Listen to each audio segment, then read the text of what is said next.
Clap one on three. One, two, three. What's up, everybody? Welcome to another episode of True Crime and Cocktails. We're so glad that you're here. As always, I am your host, Lauren Ash, and as always, I am joined by my co-hostess with the most S, Christy Oxborrow. How you feeling? Not gonna lie, not my best week.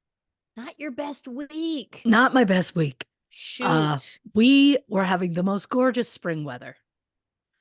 I had bust out the capri pants because I decided I wait until it's the moment where I'm like, I know that I don't have to put them back till fall. I push it as late as I can. And then, you know, Let those I, ankles out. yeah, Yeah. let the like mid calf down out. Sometimes I don't want a short. Sometimes I want the comfort and the basically they're like yoga pants but short. That's all. Yeah. Uh Living my best middle-aged life. But this will make sense in a second. So I'd bust them out. We'd had good weather. It was great. And then just my manifesting didn't work and my team didn't make the playoffs, and that's fine. Oh, no. I'm Oh, convinced I shoot. developed an ulcer that week. But the next day, I wake up to fucking snow on the ground. Oh, And this is. it was the 1-2, It was the Yeah. the one punch. I was down. I had already decided I had a pint of Ben and Jerry's half baked in my freezer, Sure. and I told myself, if they lose this game and they're out of the playoffs, I'm gonna drown my sorrows in that ice cream. If they win and they make it to the playoffs, I'm gonna You're, treat myself to you're going that to ice celebrate with that cream. ice cream. Yeah. So I was having that ice cream either way, and I'd already made the decision of it was gonna be either a happy or a sad ice cream. It didn't matter. Uh the answer is it was delicious. Either way. I was disappointed. I decided I was gonna give myself the next day to just be a little down in the dumps. And then I was just gonna be like, well, there's always next year, which is, what all sports fans say. Yeah. Um and then I woke up to snow. So then it was unfair. But I'll Yeah. say this, that Ben and Jerry's. I've been again, the cheesecake that we were concerned of how much I was eating, Sure. well, that I've let go and I've been just going crazy on these Ben and Jerry's. Um, I found put it in a bowl with a banana cut up. Now we're getting somewhere. And it's almost like a banana split. I don't want them to add banana to it because do not put banana in it. Don't put banana flavoring. Leave it as it is. It's perfection. But somehow, with a fresh banana, if I may, That's a delightful. French banana, if I may. Shout out bananas in pajamas. Can we talk about that for a second? Oh, yeah. Yeah. How Where did cute they were go? those? Where They did were they cute. go? They were very cute. Was that outside of Canada? I I thought it was British because didn't they have accents, or didn't the little guy singing the song have an accent? Because wasn't it like bananas in In pajamas pajamas. They're are coming coming down the down the stairs. stairs? Bananas in In pajamas pajamas are coming down in down in pairs. pairs. Clever. Yeah, and then they're chasing teddy bears, and then every day there's something trying to catch them unawares or something along those lines. Okay, I got a couple things to tell you. I Number can't wait. one, it's got a 5.5 out of 10 on IMDb. And you know what I want to say? Fuck off. Fuck off. If you think, Yeah. oh, I'm so sorry that it's it's not Rosebud. Like, give me a damn break here. It's a children's program. Yeah. Large bananas dressed in matching striped pajamas, B1 and B2, if Yeah, I remember correctly. Because then they had the teddy bear friends that they would like hang out with, right? right. Yeah, this was solid children's programming. It says 5 seasons, but it Wow. went 1992 to 2001. That math don't math. I guess maybe they That's took a some time off? that's a lot. Oh Maybe my they tried to god. come back. Okay, hold on here. I've automatically got some fun facts here that I'm gonna have to get you now, here's the I thing. can't wait. It does appear to be Australian. Australian. Yeah. I remembered an accent, but I did not remember the correct one. Okay. So not well known then up here. Just Here's to us something though somehow. here's something I gotta tell you. Heartwarming. Oh, I can't wait. The 2 men that played the bananas Yep. are a couple in real life.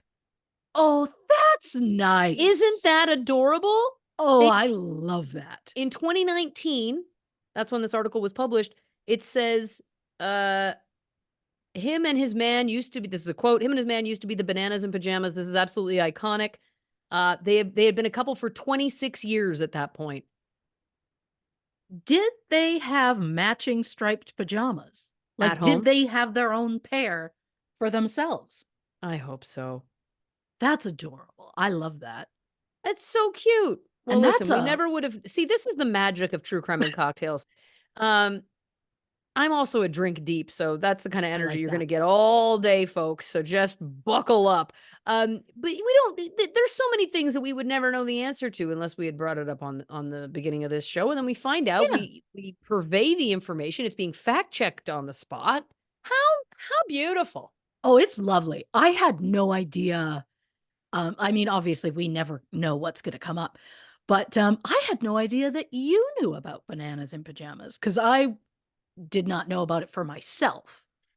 I had Here's the someone thing. younger around me who, enjoyed it, so that's how I knew about it. I will say I've always tried to embrace my inner child. Shocker, I'm wearing a I love that. Garfield shirt as we speak, and I have a Minnie Mouse sipper next to me. Doesn't matter. The point is that I in high school, I remember in the mornings when I was getting ready for school, I would always watch children's programming. So I would watch Teletubbies, Power Rangers, Bananas in Pajamas, the stuff that was meant for little kids at that time. I feel like I always kept up with as I kind of aged out of it. I think I just found there to be something like really calming in the morning. Like there was something nice about Yes. like, oh, just the sounds, the little like sweet sounds or whatever. I loved bananas in pajamas. To Hey. the point that someone and I wish I could give a shout out because I don't remember who made it, but I do remember that one of my friends made me like drew a banana. I believe it was B2 and that specific matters obviously and made it like a pin like I could wear it. And they gave it to Oh. me as a gift and I think I probably still have it somewhere. Again, I wish I could say who it was that made that. I'm not totally sure of that. Now are you telling me that B2 was your favorite? I think, yeah. And I felt like that was maybe the irreverent choice because maybe everyone was going for B1. I'm gonna shock you. They're identical, so I didn't have a favorite. That's the other thing. That's the other really fair point to bring up.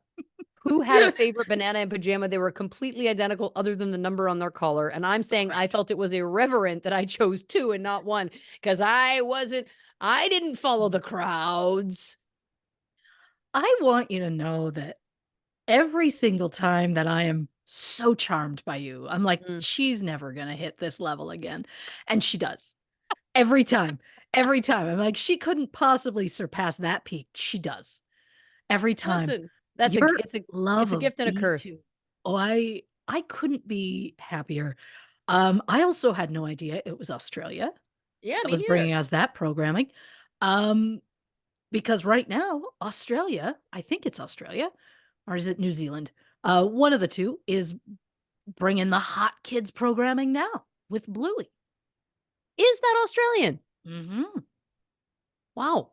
'Cause the thing is, it was all Peppa Pig, which is UK. That's Right. was the big thing, and then Bluey happened, and now the world is just because parents are loving it, and I mean, it's a very, very cute show, um, but it's taken over the world in the best way. Yeah. You're gonna love this next statement. Yes. Speaking of bananas, have you had Mhm, I was like, mhm. I can't forget to bring this up.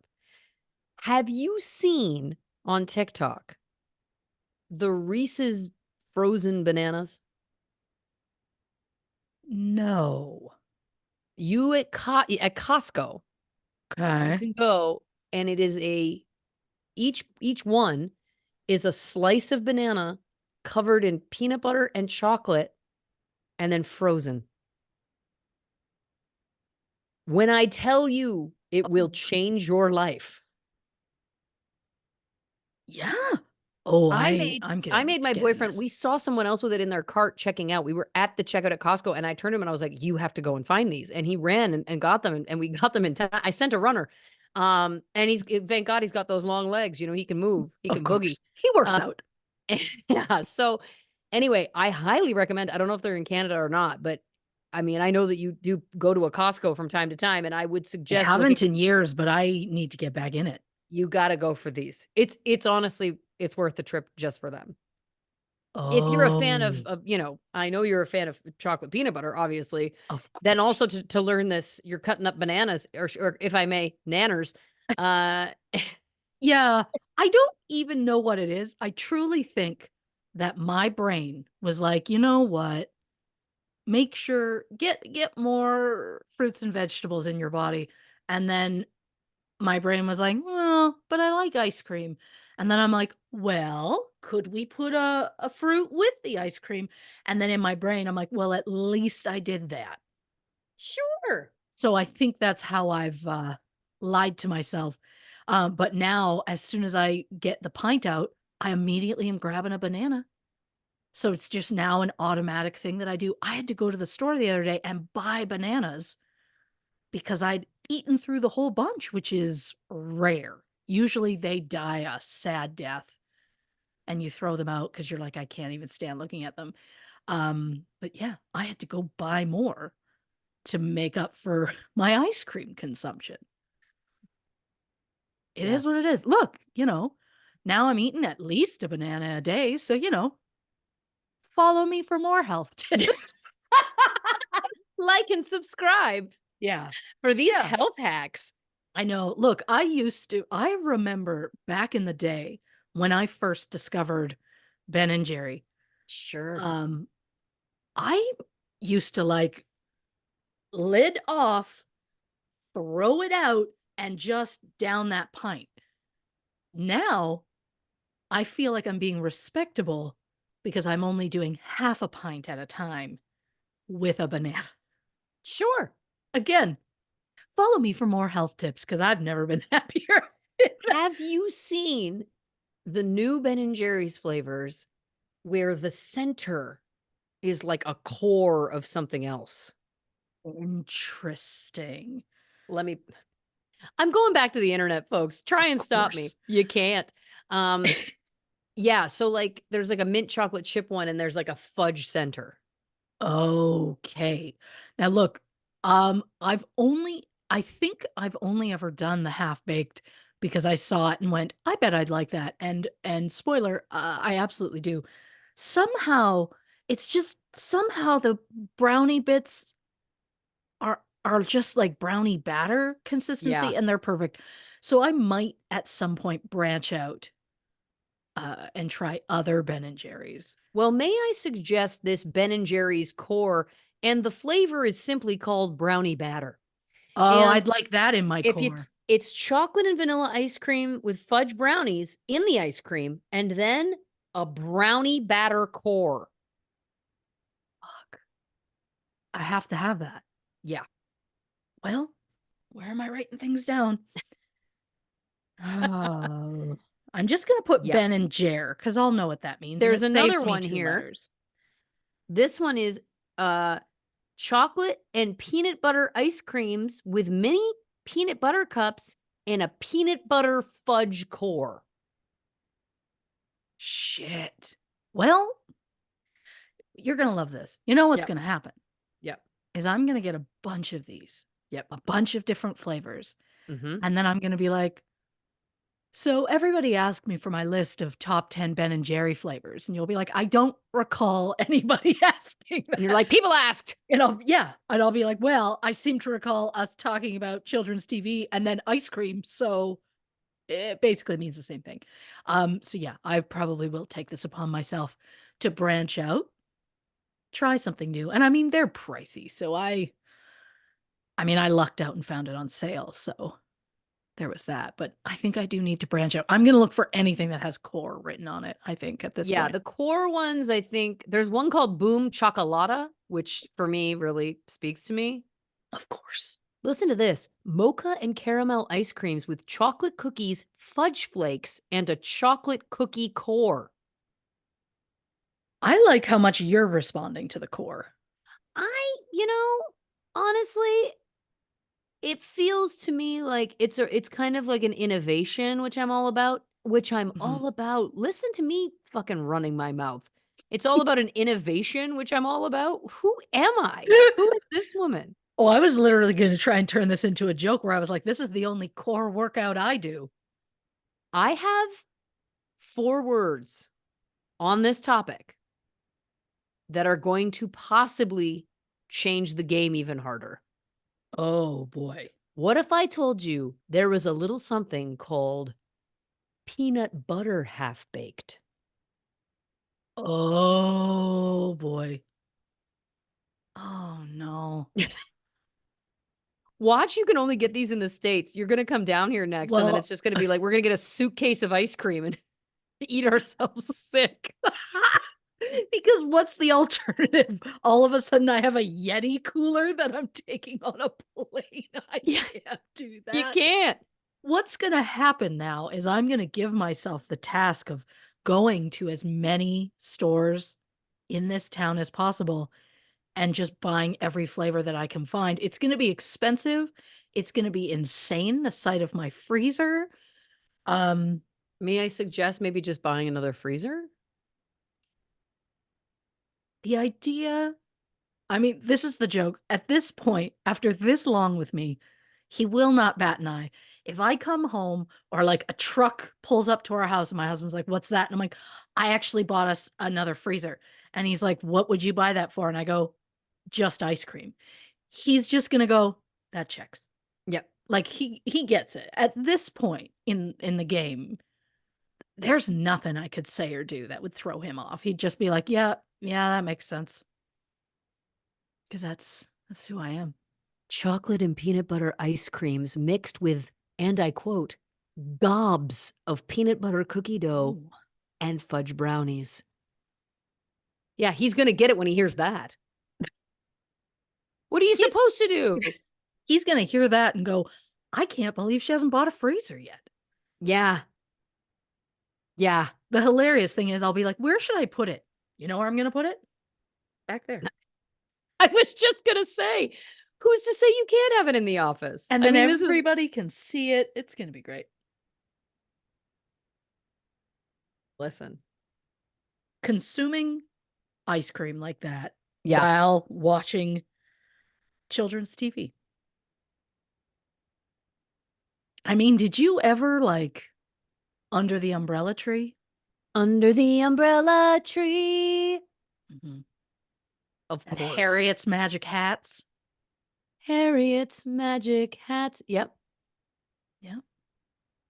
Putnam's Prairie Emporium. Of That, course. um 'cause what was it? Was it a cow? Or like a what was the big thing that was the head that was, like, stuffed and mounted on the wall of this Wasn't it a emporium? moose? Was it a moose?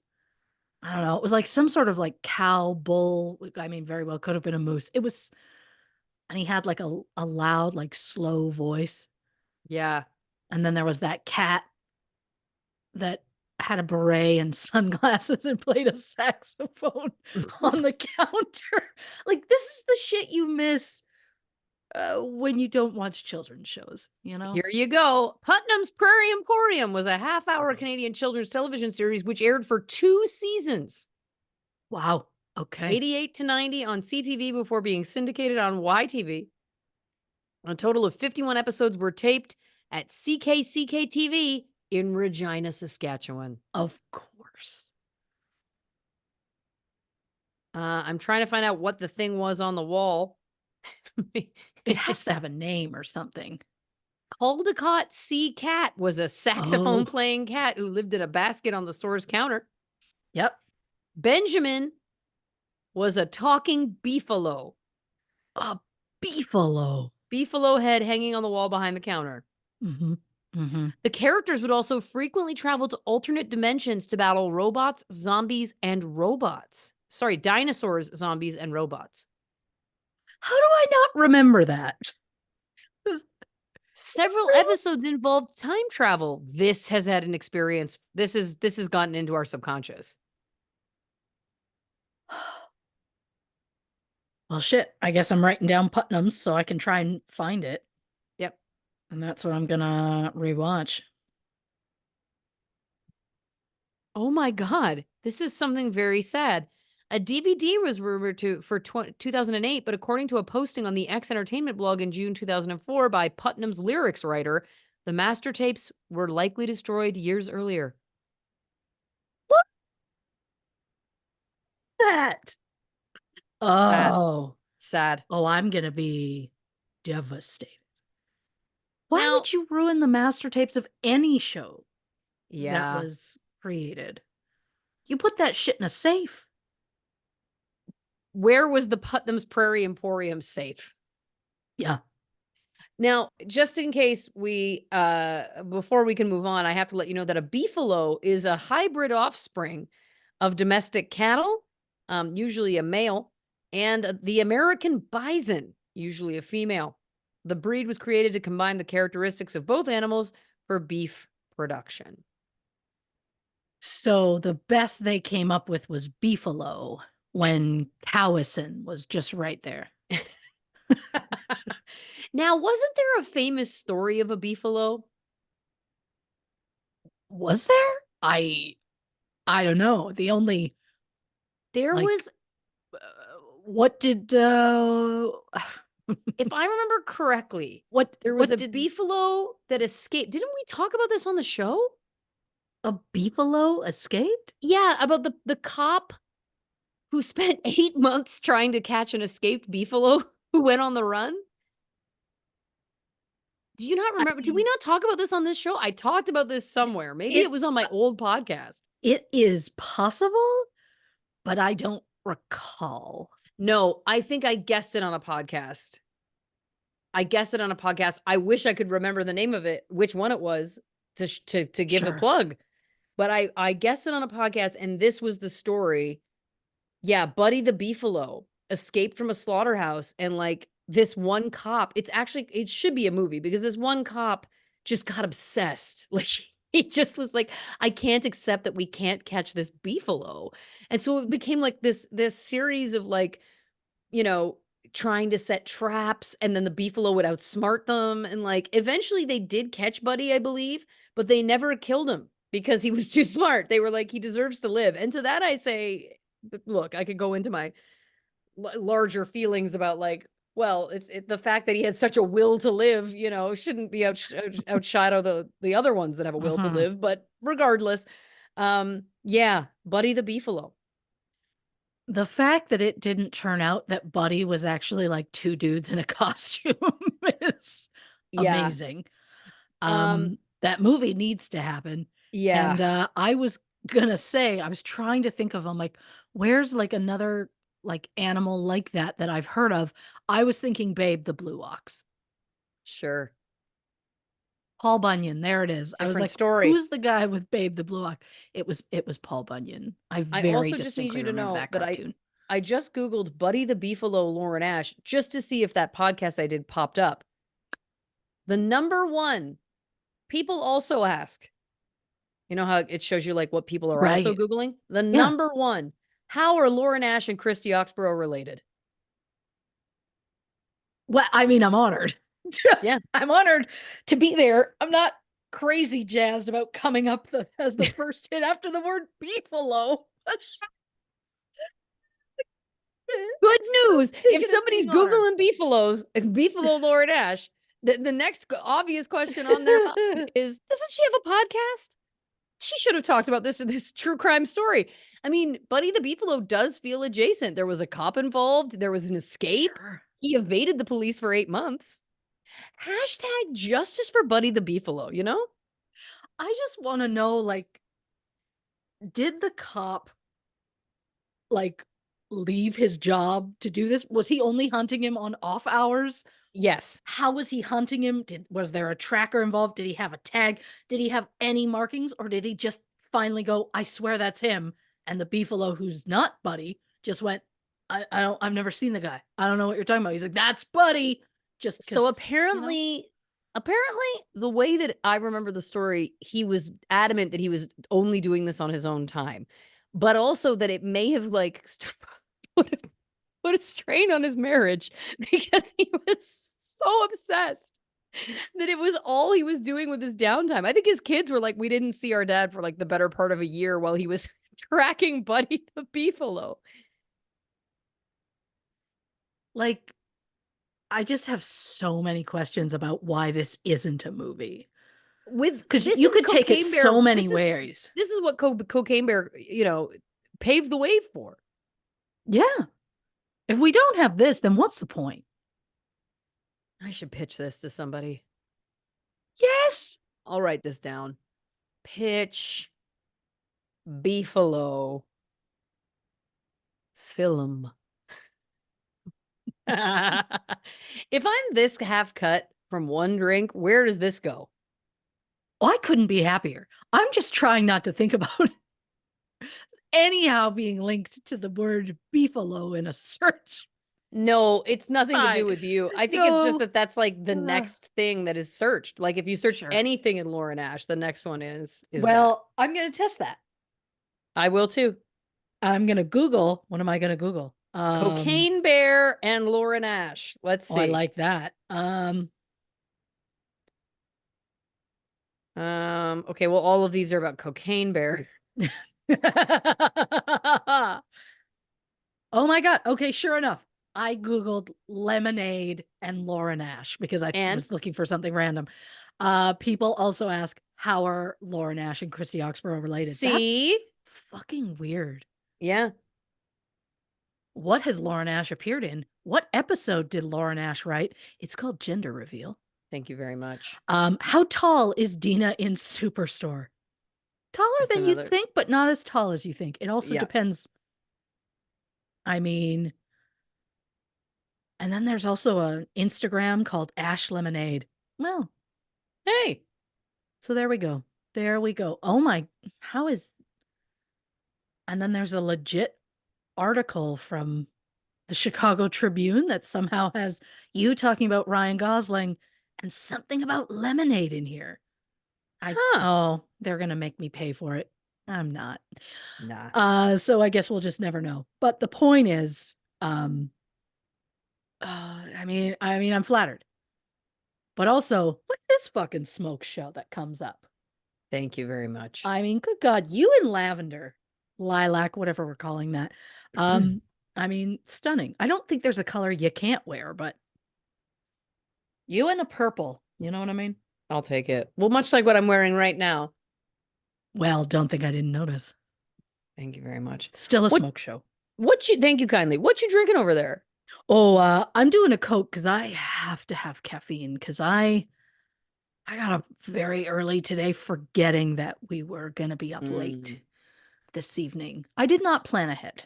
Sure. Sure. Mm. I've got a Kirkland signature sparkling water. We're shouting out Hey, Costco. There you go. And then I finished one of my Sunny D vodka seltzers. So guess what? When it comes time for the break, I will be replenishing. I just can't wait for the day where we open this Zoom screen and just everything behind you, everything you're wearing, everything everywhere is Kirkland brand. Yeah. Like, I'm ready for that day. Yep. I've I'd like looked for for it to the happen. items. When I've gone, I've looked for like the sweatshirts, the Crocs, the Sure. whatever. Nothing. No Nothing. kidding. Yeah. I think they sell Oh. out of them super fast. Oh, I bet. There's a lot of passion for Costco, and I'll tell you something. I get it now. Oh, sure. I get it now. Yeah. I was on Access Daily today, Access Hollywood, and they Yeah. brought in Costco hot dogs because I was there and they knew about my newfound love of Costco. Now, did Mario actually eat one?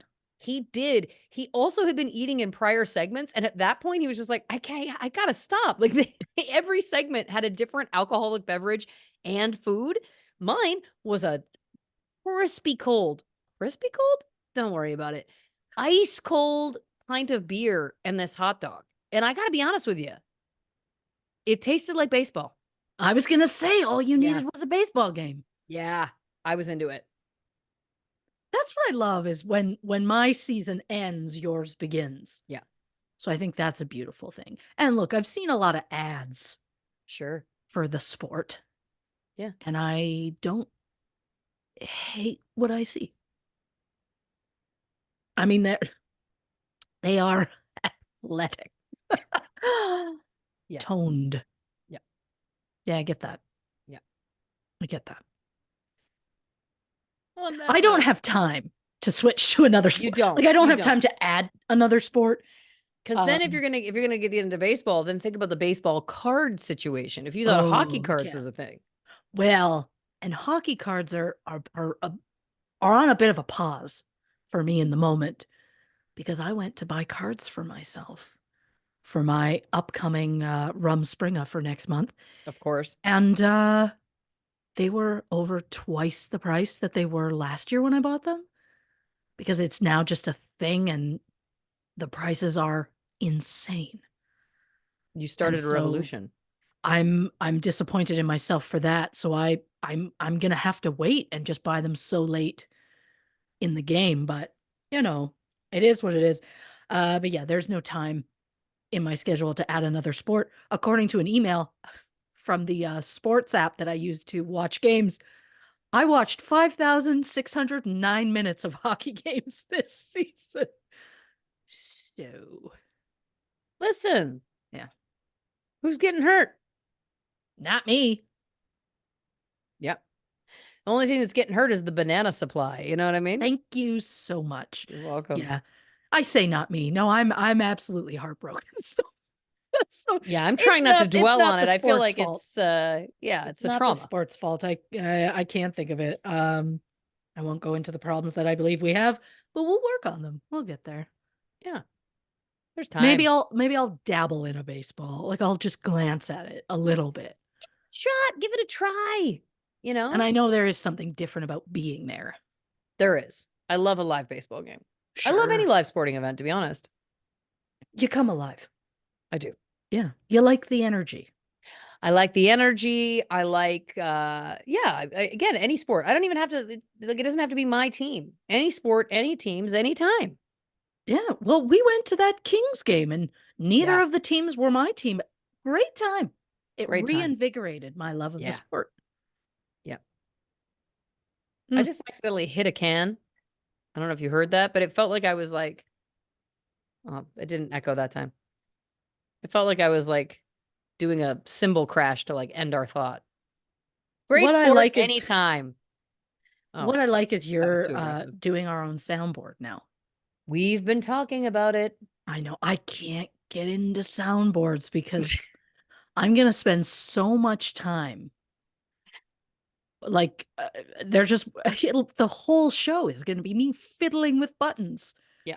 And just racking up. Like, do you think like I wouldn't have already written down like bananas and pajamas theme so that I could hit a button at some point? For when? When would that be relevant? The one day I fingers crossed you mentioned bananas.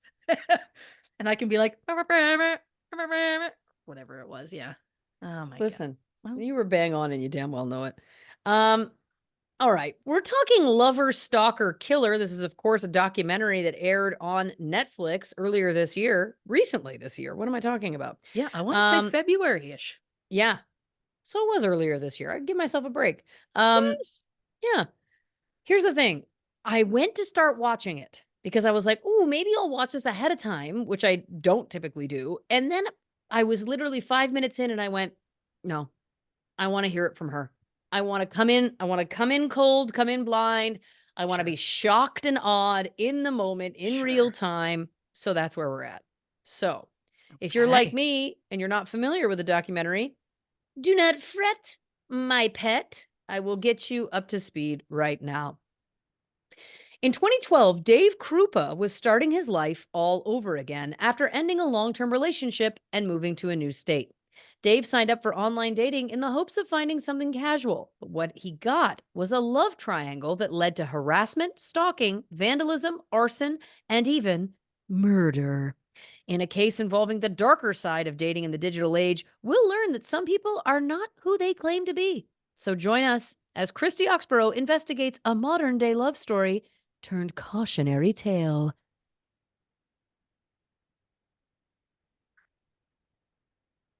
I mean, most of that was unnecessary I on my loved it. behalf. I loved it. Um, there's also like I did not know anything about it going into it and then watched the documentary, and it's really the story is very like once you know a certain thing, it changes everything from what you learned before. So it's a delicate balance in the synopsis to make sure that things aren't, Spoiled. yeah, yeah. But apology to my husband who I absolutely spoiled this episode for him.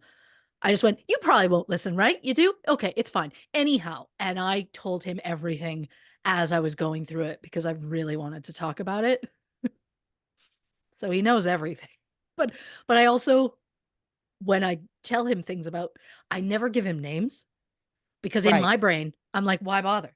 So I would call them like lady 1 and lady 2, but then he'd get confused because I'm not explaining it well because I'm just very excited to get it out. I often laugh at myself. So do I. I'm more than just a banana and an ice cream. I don't know. Maybe I'm not. Hmm. So, oh God. So, disclaimer and a reminder that for the items I'm giving a disclaimer, we're not going to belabor. We're just going to move on. Just hit and quick. You know what I mean? Hmm. So, this episode will contain mentions of animal death, child death, and alcohol abuse. So, trigger warning for those who need it. In 2000, Dave Krupa was working as a mechanic at a truck stop. Soon after, he started dating a coworker named Amy Flora. The couple eventually had 2 children, a son Ryan and a daughter Lexi. After nearly 12 years together, Dave said that he and Amy had grown apart and they decided to separate. Amy moved home to Omaha, Nebraska to be closer to her family. And since she was taking the children with her, Dave decided to move to Omaha to be near them. So at 35, Dave was kind of starting his life over again. He got a new job managing an auto shop. He got a new apartment. But then he started to feel lonely and decided to give online dating a chance. But since his previous long term relationship had just ended, he decided he only wanted something casual. So Dave went on the site Plenty of Fish, where he quickly matched with Liz Gollier, a 34-year-old woman who owned her own cleaning business. Like Dave, Liz also had 2 children, so they seemed to have a lot in common. And while the couple seemed to click fairly quickly, Dave let Liz know right away he wasn't interested in anything serious. Liz agreed. She wanted the same thing he did, and the couple started seeing each other casually. Dave said that Liz was smiley, energetic, and fun to be around. Cut to several months later. While at work, Dave meets 37-year-old Carrie Farver. She brings her car in to Dave's shop. He said that while he was immediately interested in her, it was strictly a business transaction. A few weeks after that, Dave was scrolling through profiles on Plenty of Fish, and he found a profile for Carrie. She was a program analyst and a single mother who lived in Macedonia, Iowa, which is about 32 miles east of Omaha. So Dave reaches out to her.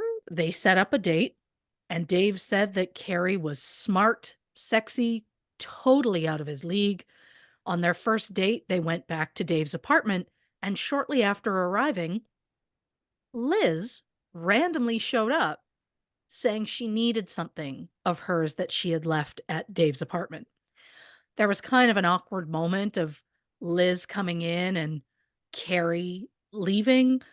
Um, Dave said it wasn't a big deal because both women knew he wasn't looking for a serious relationship. The two women saw each other for like 20 seconds, if that, just kind of in passing. So Carrie leaves. Liz grabs whatever it is she needs. Dave then calls Carrie, and Carrie invites him to her place for the night because she's already partway home. She says, "Why don't you just come out this way?" After that, Dave and Carrie start spending a lot of time together. And since Dave's apartment was just 3 blocks from Carrie's office, she would often spend the night at his place. Then on November 13th, 2012, just 2 weeks after their first date, Dave leaves for work, as he usually does, around 6 a.m. And then around 10:30, Carrie sends him a text suggesting that they move in together. Now, again, they'd only been seeing each other casually for about 2 weeks. So Dave, understandably, said no. Carrie then texted back, quote, "Fine, fuck you." Oh, okay.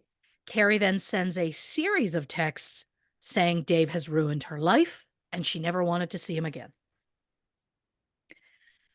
So Dave goes home around lunchtime to see if Carrie is still there, but there's no sign of her. A few days go by, no word from Carrie, and she starts sending more texts to Dave. Things like, "You're a bastard. I'm going to destroy the things you care about. Your life will be ruined for ruining mine." But at this point, Carrie's mother, Nancy, who was taking care of Carrie's 14-year-old son, Max, started to get concerned that she wasn't able to get a hold of Carrie. Nancy said that she hadn't seen or heard from her daughter in days, so she filed a missing persons report. This led to the police showing up at Dave's shop, asking if he knew anything about Carrie Farver. Dave then showed the officers the harassing text messages that Carrie had been sending him, and the officers decided Carrie wasn't missing, but rather she just did not want to be found. Right. Carrie then sent her mother a message on Facebook saying while she loved her family, she needed time on her own, and she had accepted a new job in Kansas, so she'd be gone for a while. Mhm. Interesting. So things get quiet for Dave when suddenly Liz shows up at his apartment to show him her car, which had long, deep key marks across the sides. Liz also showed Dave a text message she had received from an unknown number that read, quote, "I will do more if you don't leave Dave alone." Another message called Liz a whore. When Dave looked at the number, he noticed right away it was from Carrie. Carrie then sent multiple messages to Dave claiming that Liz was responsible for destroying them. She texted, quote, "I'm more diabolical than a few scratches on a car." Dave went to the police to officially file a complaint about the harassment, but until Carrie was actually located, there wasn't really anything the police could do. And unfortunately for Dave, the harassment just continued to ramp up. At first, the barrage of texts came from Carrie's phone, but soon the messages were coming from 30 or more different phone numbers. Interesting. Carrie was also sending Dave up to 125 emails a day from numerous email addresses. To give you an idea as to the types of messages he was receiving, these are all quotes from actual text messages he received. "Hey, limp dick. I'm not going away. You told me lies. You will pay for your infidelity. Maybe if I hurt you, things will change. I will make it my life mission to ruin your life. I will never let you be with anyone. I still have keys to your place. I will always control you and make you miserable. I am watching you. I will take over your life and you will pay for the rest of your life. Wowzer. Yeah. And somehow there were messages that said stuff like, you that busy, you can't even tell me to fuck off. And I don't understand why you're not talking to me. Yeah. Wow. So at this same time, Carrie was sending messages to Dave saying she's watching him, but she would include like creepy, super accurate details as to what he was doing. Like it would be like, I see you sitting in that chair watching this movie. Like very clearly she's, you know, in the area. She would also say things like, I put my ear up against your door. I can hear everything. Yeah. Jesus. Carrie then sent Dave descriptions of women that she saw Dave interact with when he was at work. Carrie then threatened to go after any female customer that she saw come near his business. At one point, Carrie randomly texted Dave an address claiming that that's where she was and she was in this specific building, apartment number 12. And when Dave got to the address to confront her, he discovered there was no apartment 12 at that building and she was just fucking with him. Interesting. So, really, at this point, just full on mental warfare, which had been going on for months at this point.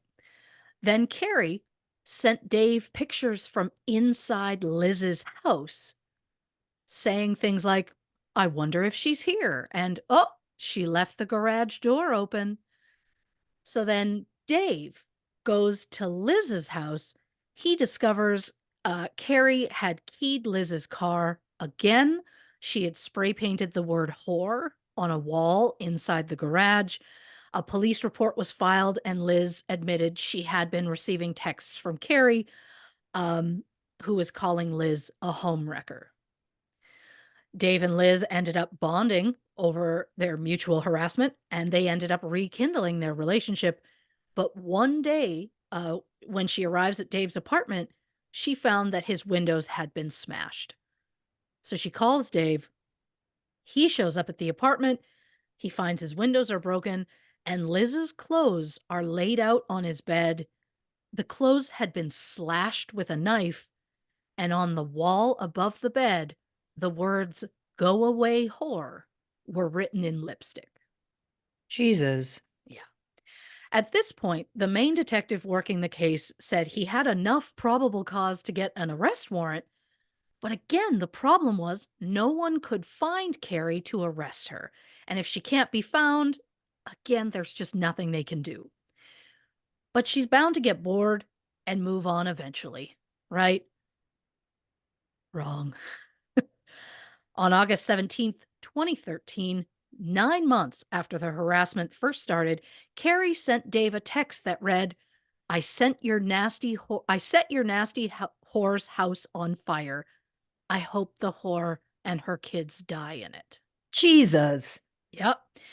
Dave, in a panic, then goes directly to Liz's house where he discovered it was in fact on fire. There were fire trucks on scene. Liz was standing out front, watching just everything she owned be destroyed. According to the investigators, the fire had absolutely been intentionally set. Thankfully, Liz's children were not at home at the time.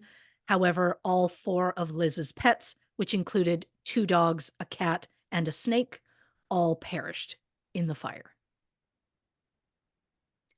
Liz told Dave that this was the last straw for her.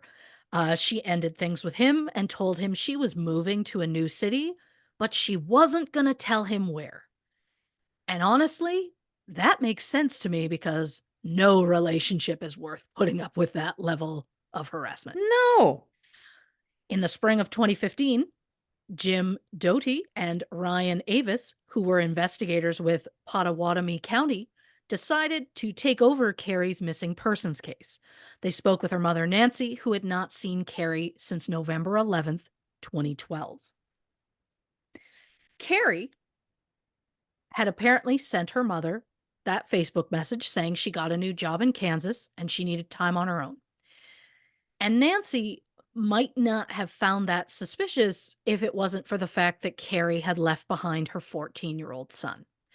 According to Nancy, Carrie had a history of bipolar disorder and depression, and based on what was found at her mother's house, Carrie had not taken any of her medications with her.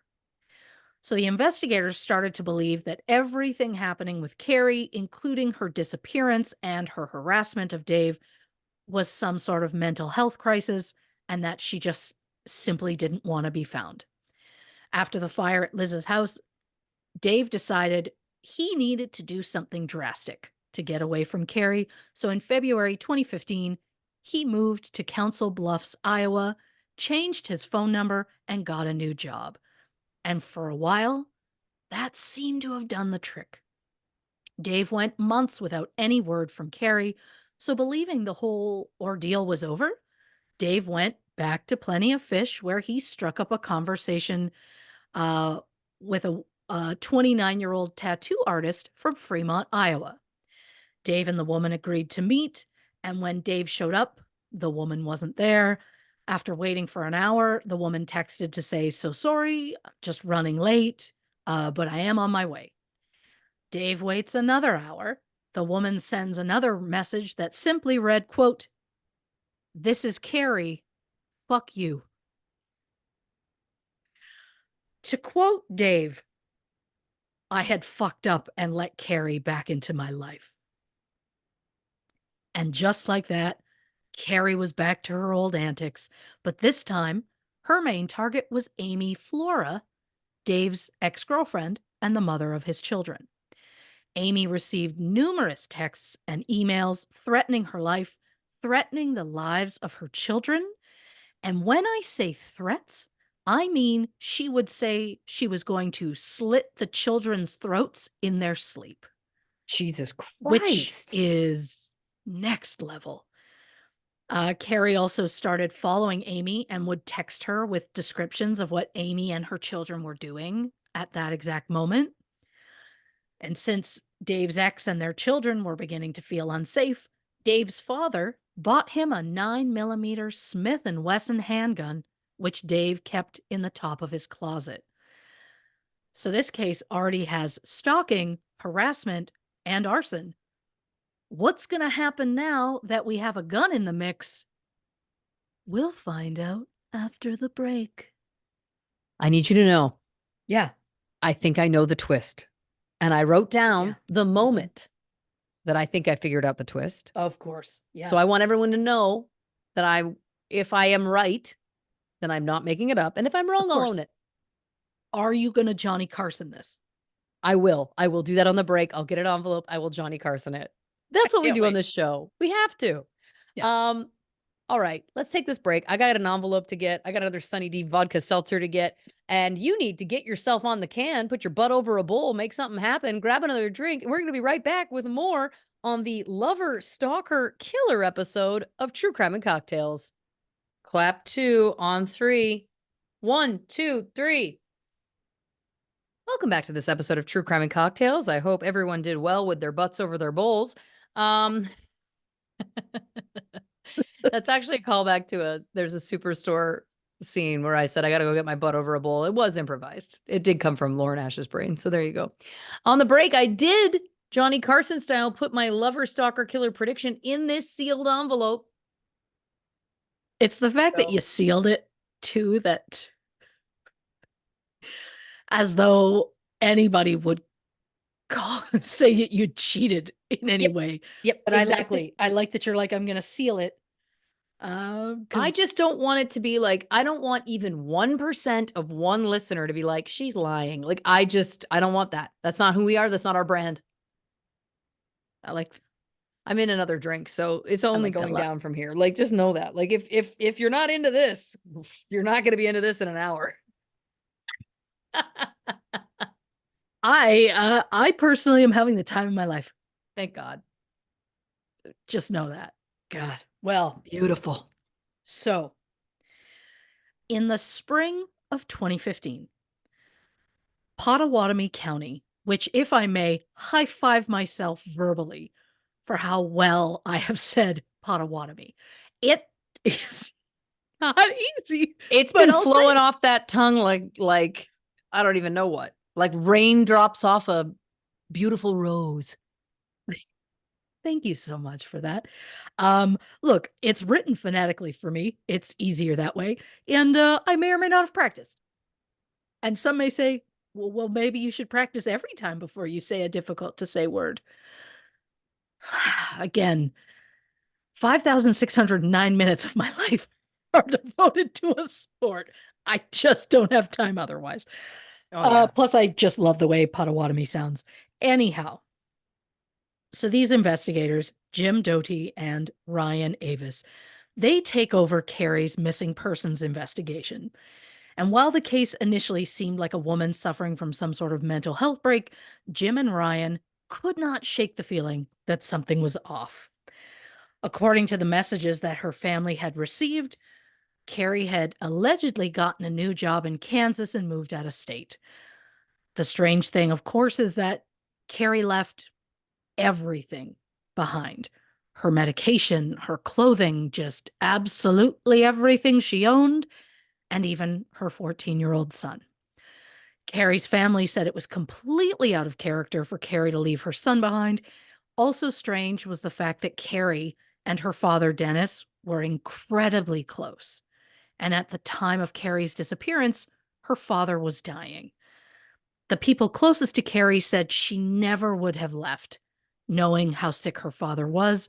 And when Carrie didn't return home for the funeral, they knew something was wrong. Yeah. And while Carrie had sent her family and friends a few texts and Facebook messages, she hadn't actually called anyone since her disappearance in November 2012. When the investigators looked into Carrie's financials, they found only two transactions on her bank account, one at Family Dollar and the other at a Walmart in Omaha. Both were on November 19th, 2012, 6 days after she was last seen. So, if we are to believe that Carrie moved out of state for a new job, why would she abandon her bank account? She took absolutely nothing with her, so she'd need money to buy clothes and find a new place to live. Hell, she'd even need money for gas to drive from Nebraska to Kansas, which is over 200 miles, depending what city she was allegedly going to. So, since seems incredibly sketchy, Jim and Ryan start to think maybe it's possible that Carrie is dead and someone else has been sending those messages pretending to be Carrie. But that sounds insane. Who would spend years impersonating someone else and harassing a random mechanic? No shade, Dave. Well, to figure that out, we need to bring in Tony Cava, who works for the IT department for Pottawatomie County. Tony went through the 50,000 texts and 15,000 emails that had allegedly been sent by Carrie. These messages were sent through thousands of IP addresses. An IP address can be used to link a computer to the physical location where the computer is being used. But with so many addresses to search through, Tony wrote a program that would allow him to search the IP addresses for a pattern. However, most of the IP addresses used in this case were VPNs, which allow people to make a computer believe the user is in another location. For example, hypothetically speaking, say you're a fan of a specific American hockey team. It doesn't matter which one, because again, this is just hypothetical. So let's just pick one at random. I don't know. I don't know the sport well. So let's just say whatever team won back-to-back Stanley Cups in 1974 and 1975. Let's say that, for example. Sure. So you like this specific team, whatever it is, because again, I don't know the sport, but you live in a region of a certain Canadian team. Meaning, if you want to watch a team where your American team is playing the team that's geographically closest to you, you can't because the game is blacked out for your region, which is Right. horse shit, but I can't. So, in this completely hypothetical situation, you could use a VPN to make your laptop think you're somewhere else in the world so you could have access to that game. Because while it may wreak havoc on your stress levels overall, it brings you joy and makes you feel alive. And when I say you could use a VPN, I mean your tech savvy partner could lovingly set one up for you because you have no concept of how that sort of technology works. And they support your love of the sport, hypothetically. Because, of course, I absolutely knew what a VPN was prior to this. Barely, and that's only because it did come up in a brunch, Yeah. that we did on Patreon, where I was Yeah. like, "What's a VPN?" Because I didn't know, and then this came up, so, it is what it is. But the point is, with a VPN, it is nearly impossible to link a computer to the actual address where it's physically located. So, Tony's program found 13,000 unique IP addresses. But since that is a lot of addresses to go through, he searched the top 10 IP addresses used, or that uh, the the IP addresses that Carrie would have used to send those emails. 8 out of the 10 were all VPNs. Um, but the number one most used IP address was linked to a home owned by a man named Todd Butterbaugh in Council Bluffs, Iowa. Now, the crazy thing about Todd is he works as a network administrator for Pottawatomie County, meaning that Tony Cava is his boss. What? Yeah, I know. Holy This was a shit. fun moment, as fun as it could be in a true crime documentary, but this was a Right. fun moment where I was like, holy shit, that's something. So investigators get a search warrant for Todd's house. They find nothing suspicious. When Todd was asked if anyone else had possibly used his Wi Fi, he said his girlfriend had been living with him since her house burned down. And if a house burning down sounds familiar in this story, it's because Todd's girlfriend was none other than Liz Golyer. Oh, I bet. I absolutely bet. So, to be clear, Todd was completely cleared of any wrongdoing, and he claimed to have no idea that Liz was receiving any threatening messages. So now investigators knew Liz had been impersonating Carrie this entire time, which is insane when you look at the things that Liz had done to keep up the ruse. Yep. You know, things like keying her own car twice, spray painting the word whore on her own garage door or garage wall, sorry, breaking windows at Dave's apartment, cutting her clothing with a knife, burning down her own house, and killing her pets. Let's not forget that. Yeah, that really Mm. that got me because a spoiler alert, and I'm not gonna get into it, but her name may or may not be in this envelope. And that was a moment for me when I went, oh, this is next level.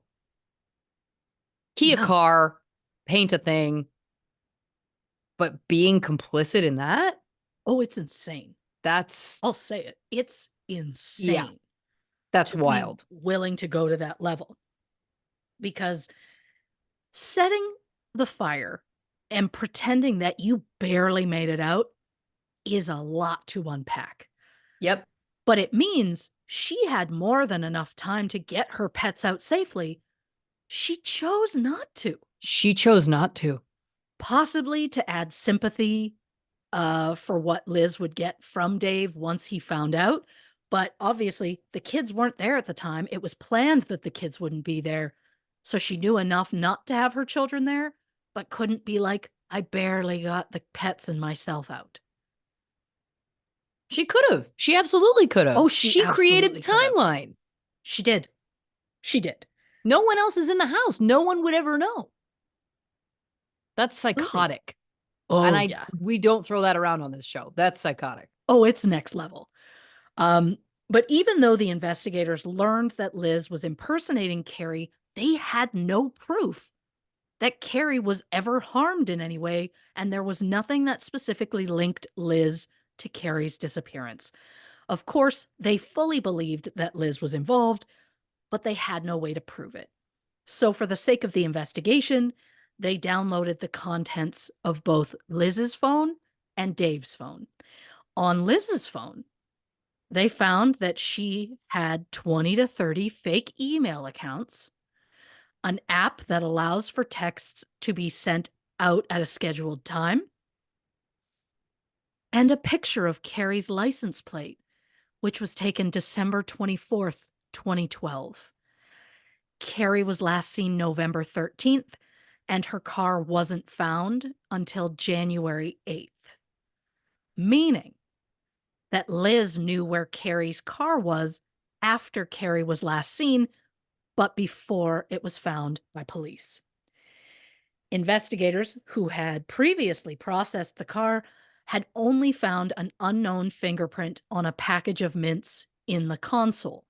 Once the police saw Liz as a suspect, they compared that fingerprint to Liz, and wouldn't you know, it was a match. But as we know, in a court of law, that does not prove what you wanted to prove. Yep. So now that Carrie's case was being looked at as a possible homicide as opposed to a missing persons case, investigators processed the car a second time, this time looking for signs of blood. Eventually, they found a large brown stain under the fabric of the driver's seat, but without a body. It's tough to prove a murder, especially with only a single fingerprint inside the car linking Liz to the vehicle. Police needed more evidence against Liz, so they put a tracker on her car, and they found that she would drive in circles around Amy Flora's house every single day. That's wow. Again, we don't throw around insane and psychotic on this show. That's insane. Yeah, like there's children. You have children. Go do something productive with yourself. But with her like circling the house, police became concerned about the safety of Amy and her children, so they suggested that maybe Dave move back in with them to keep a closer eye on them. Yeah. Around this time, Dave discovered that someone had broken into his home and stolen his handgun. Soon Oh boy. after, on December 5th, 2015, a woman called 911 to say she had been shot in the leg by an unknown female assailant. The victim was none other than Liz Goyer. When Liz was interviewed, the lead investigator, who was absolutely on to Liz's shenanigans at this point, told Liz that they had ID'd Amy Flora, Dave's ex, as their lead suspect. Liz said, I wouldn't put it past her. Liz claimed, also again, just to be clear, Liz and Amy never met. So I wouldn't put it past her. You know nothing about this woman. Anyhow. Yeah. So Liz claimed that Amy had told Liz that she wanted to beat the crap out of Carrie, which, if you think about it, doesn't make a lot of sense when Amy was the one who ended things with Dave and then moved out of state. Yep. Why would she care if Dave was seeing Carrie? And if Amy did care or was jealous in any way, why would she be angry over a woman that her ex had been seeing for 2 weeks, as opposed to the woman he had been seeing for several months leading up to those 2 weeks? And the other question I'd love to pose is Yeah. why would she tell Liz any of this? When did they talk? When was that conversation? Great. Yeah. I guess the answer is because Amy, she claims Amy had been sending her messages. There's no proof of that. But Amy hadn't sent any threatening texts or emails in the months that Dave was seeing Liz. So Amy seemed perfectly fine with that relationship. There Right. was just something about Carrie according to Liz, Right. that she didn't like. Of course. It was because it was only once Dave moved on to Carrie that all of this harassment started. So at the time of the shooting, police knew that Liz had been impersonating Carrie for years. Now they believed that Liz had shot herself to try and build a case against Dave's ex, Amy. Now, they didn't specifically say, and I couldn't find out. I assume we're supposed to believe that she used Dave's gun, Right. is what I assume. Again, nothing ever was clear about that, but Right. anyhow. But since they were on to Liz, they decided to try and use the situation to get Liz to confess to Carrie's possible murder.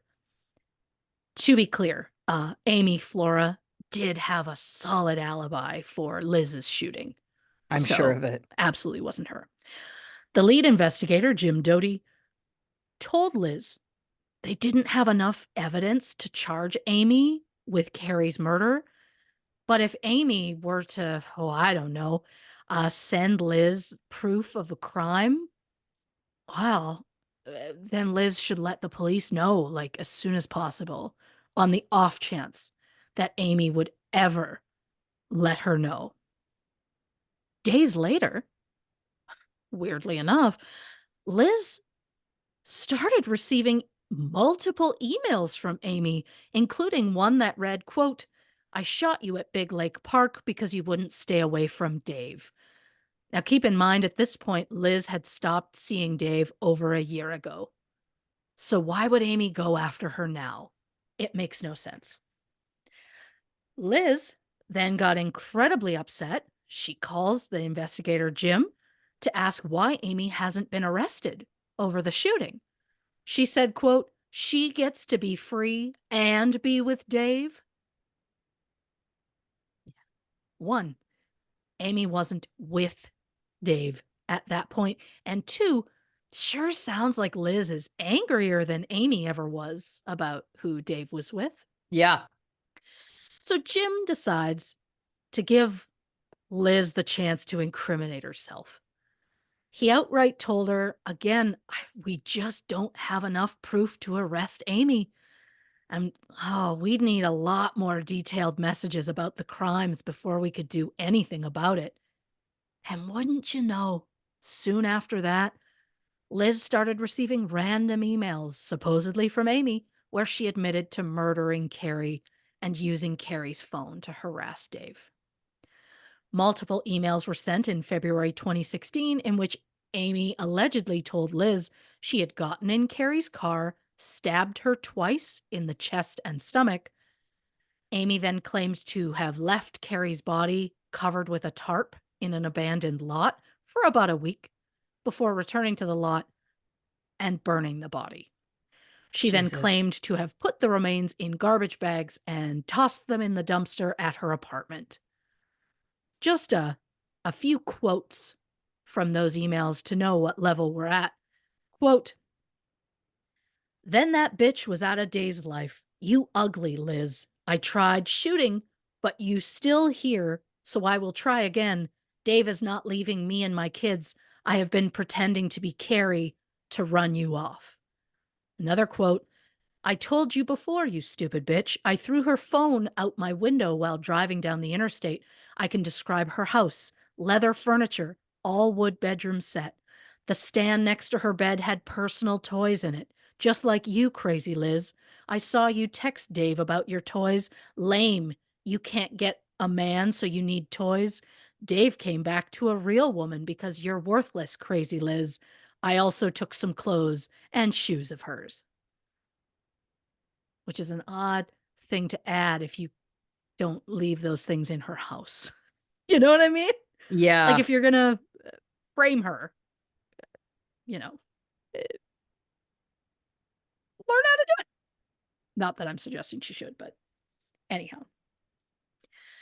So, I think we can all agree this is completely unhinged. Police say they need more proof, and suddenly Amy just starts sending the proof they need more than 4 years after the crime. It's unhinged how much Liz truly thought the police would believe that. Yeah. Liz Goulier was arrested for the murder of Carrie Farver. She denied ever being near Carrie's car. She even outright said, "I've never seen it," which is amazing since her fingerprint was found in the car and a picture of Carrie's car was found on Liz's phone. Liz also denied sending any of those emails, even though most were sent from a computer at her boyfriend's house. So it seems obvious that Liz became so enraged over Dave dating Carrie that she killed Carrie and then used Carrie's name to harass Dave for years. But even with the evidence of the possible blood stain found in Carrie's car, it is hard to prove a murder without a body, especially when this entire thing sounds like the plot of a movie. A woman becomes so jealous over over her ex's new relationship that she shoots herself in the leg, murders another woman, burns down her own house, and kills her four beloved pets.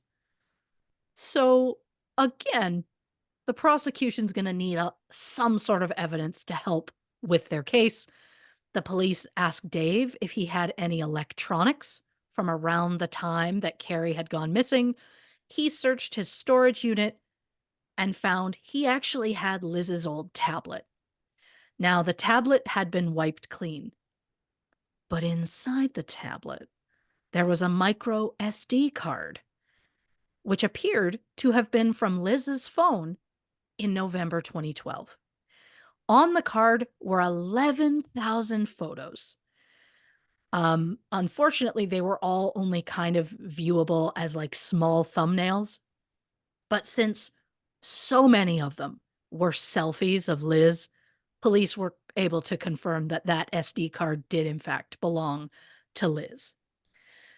Now, IT guy Tony Cava, who discovered that Liz had been sending those harassing emails from her boyfriend Todd's house, he was given the task of going through those photos to try and find something, anything that the prosecution could use against Liz. Now, at the time, Tony had recently been diagnosed with a brain tumor, but he purposely held off on surgery because he was concerned the surgery might affect his job performance, and he wanted this case put to bed. Not all heroes wear capes. There it is. So Tony goes through the photos. He discovers one that kind of maybe looks like a bare left foot that has a tattoo on the top of it. Again, the photos aren't the best quality and they were small, so zooming in, it becomes blurry. But they focused on that tattoo, and it turns out that Carrie had a tattoo on her left foot of the Chinese symbol for mother. The judge said that while the state had not met its burden because Carrie's body had not been found, he believed that Carrie had been murdered. The judge added that the court, quote, finds beyond a reasonable doubt that Liz Goulier intentionally killed Carrie Farver with deliberate and premeditated malice on or about November 13th, 2012. Liz was found guilty of first-degree murder and second-degree arson. She was sentenced to life in prison without the possibility of parole, plus an additional 18 to 20 years for the arson. As of this record, Carrie's remains have not been found. Carrie Lee Farver was 37 at the time of her death. Now, just when you think I'm done, I'm not. I wanted to mention a few things that were left out of the documentary. Ooh. I mean, some of them for good reason, because I understand when you're making a documentary, uh, especially one of this nature, you want to keep that Liz is not the victim. She's actually the bad guy. You want to keep that nugget to yourself as long as possible, just so that we enjoy the ride a little longer. So some of these would have been major giveaways very early on. But for example, Dave's first date with Carrie, Liz sent him just a barrage of texts and phone calls before showing up at his apartment. At the time him and Carrie arrived. It's also shocking she showed up right when they were there, as though she was following them, allegedly. Yeah. The chaotic and desperate messages were very similar in style to the ones Carrie would allegedly send weeks later. And then a few days after Carrie goes missing, she sent her boss a text saying that she was quitting her job, but not to worry. She was going to send someone to replace her. The replacement? Liz Golyer. No. First of all, when you leave a job, I don't think it's customary to find your own replacement. No. Maybe I'm wrong, but I find it fascinating that Liz chose to use her real name, knowing it would link her to Carrie Farver. But technically, Liz used her birth name, Shanna, on the application that she filled out for the job, as opposed to Liz, which she had been using for most of her adult life. My question is, when the investigators were looking into Carrie's disappearance, did they contact her boss?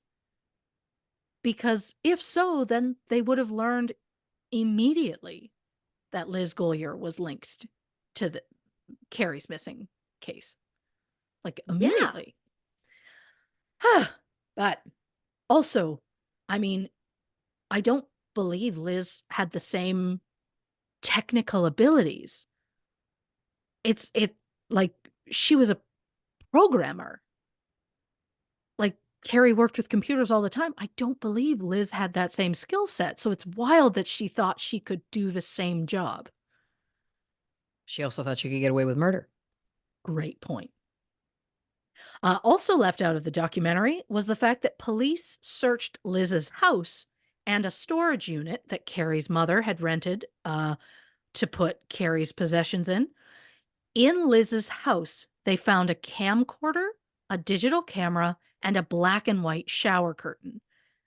In the storage unit, police found the instruction manual for those electronics and the receipt for that shower curtain, which means that not only was Liz inside Carrie's house at some point after the murder, but she stole things while she was there and didn't think to, you know, take the complete thing, like just leaving so much evidence.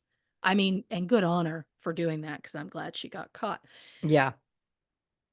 But at the time when Dave still believed that Carrie was the one stalking him, he received a photo of an unidentified woman in the trunk of a car and then a fake obituary for Liz. When police, Wow. yeah, when police searched Liz's phone, they found that photo of the woman in the trunk, along with the picture of Carrie's license plate and a video that had been taken outside of Dave's apartment. Carrie's son Max sent his mother a message on Facebook, and when she responded to him, kudos to this kid because, again, he was just 14 at the time. He responded to her with 3 questions so she could prove that she was actually Carrie. And since she didn't know the answers, she didn't bother to respond.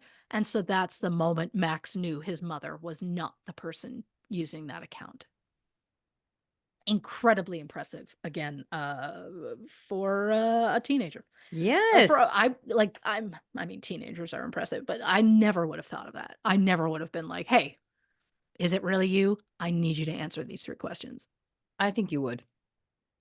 Maybe now, but at 14, I would Oh, have sure. I fully Fair. would have believed that Yeah, yeah, yeah. that's whoever it was. I would have been like, yeah, I'm absolutely talking to one of the guys from Blink 182. No, I'm not. And I absolutely have to send him money so that he can get out of jail. Yeah. Yep. There it is. There it is right there. So I can happily say that after Carrie's death, Max lived with his grandmother before attending Iowa State University, where he earned a Bachelor of Science degree in software engineering and data science. He currently lives in Minnesota with his wife, Sarah, and their daughter, who was born in May 2023. What about Liz's boyfriend, Todd? The Yeah. guy who worked for Tony Cava. Well, in 2013, he started getting messages from Carrie as well, and she had claimed she was a friend of Liz's. And when Todd asked Liz about it, she said, "Yeah, that's a friend of mine," which is odd because the two had literally met for like 20 seconds. But since Todd didn't know Liz was being threatened by Carrie, what was even the point of, like, what was that end game of reaching out to Todd? What were you going to do with that information? Like, because now you're like, oh, this is a friend. Like, you're just giving more things for the police to find. Yeah. Again, I couldn't be happier that she was bumbling. Yeah. Oh, and the fire that killed Liz's pets. Turns out Liz had been evicted from the house and had already taken most of her belongings out of the house before the fire occurred, which makes the fact that she left the pets in there even worse. That she saved her own shit, Yeah, that's but disgusting. couldn't bother to save the animals. So, one final thing about Liz before I go. Something I mentioned earlier about her, and we didn't really talk too much about it because I don't have a ton of information about it. But when Liz first met Dave, she had two children. They were about the same ages of his children, which is why they ended up clicking so quickly. But it turns out that there was a third child before those two children.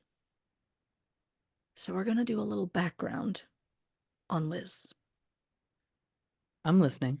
Shanna Elizabeth Goulier, known as Liz, was born June 28, 1975, in Kalamazoo, Michigan. Unfortunately, she had a tough home life.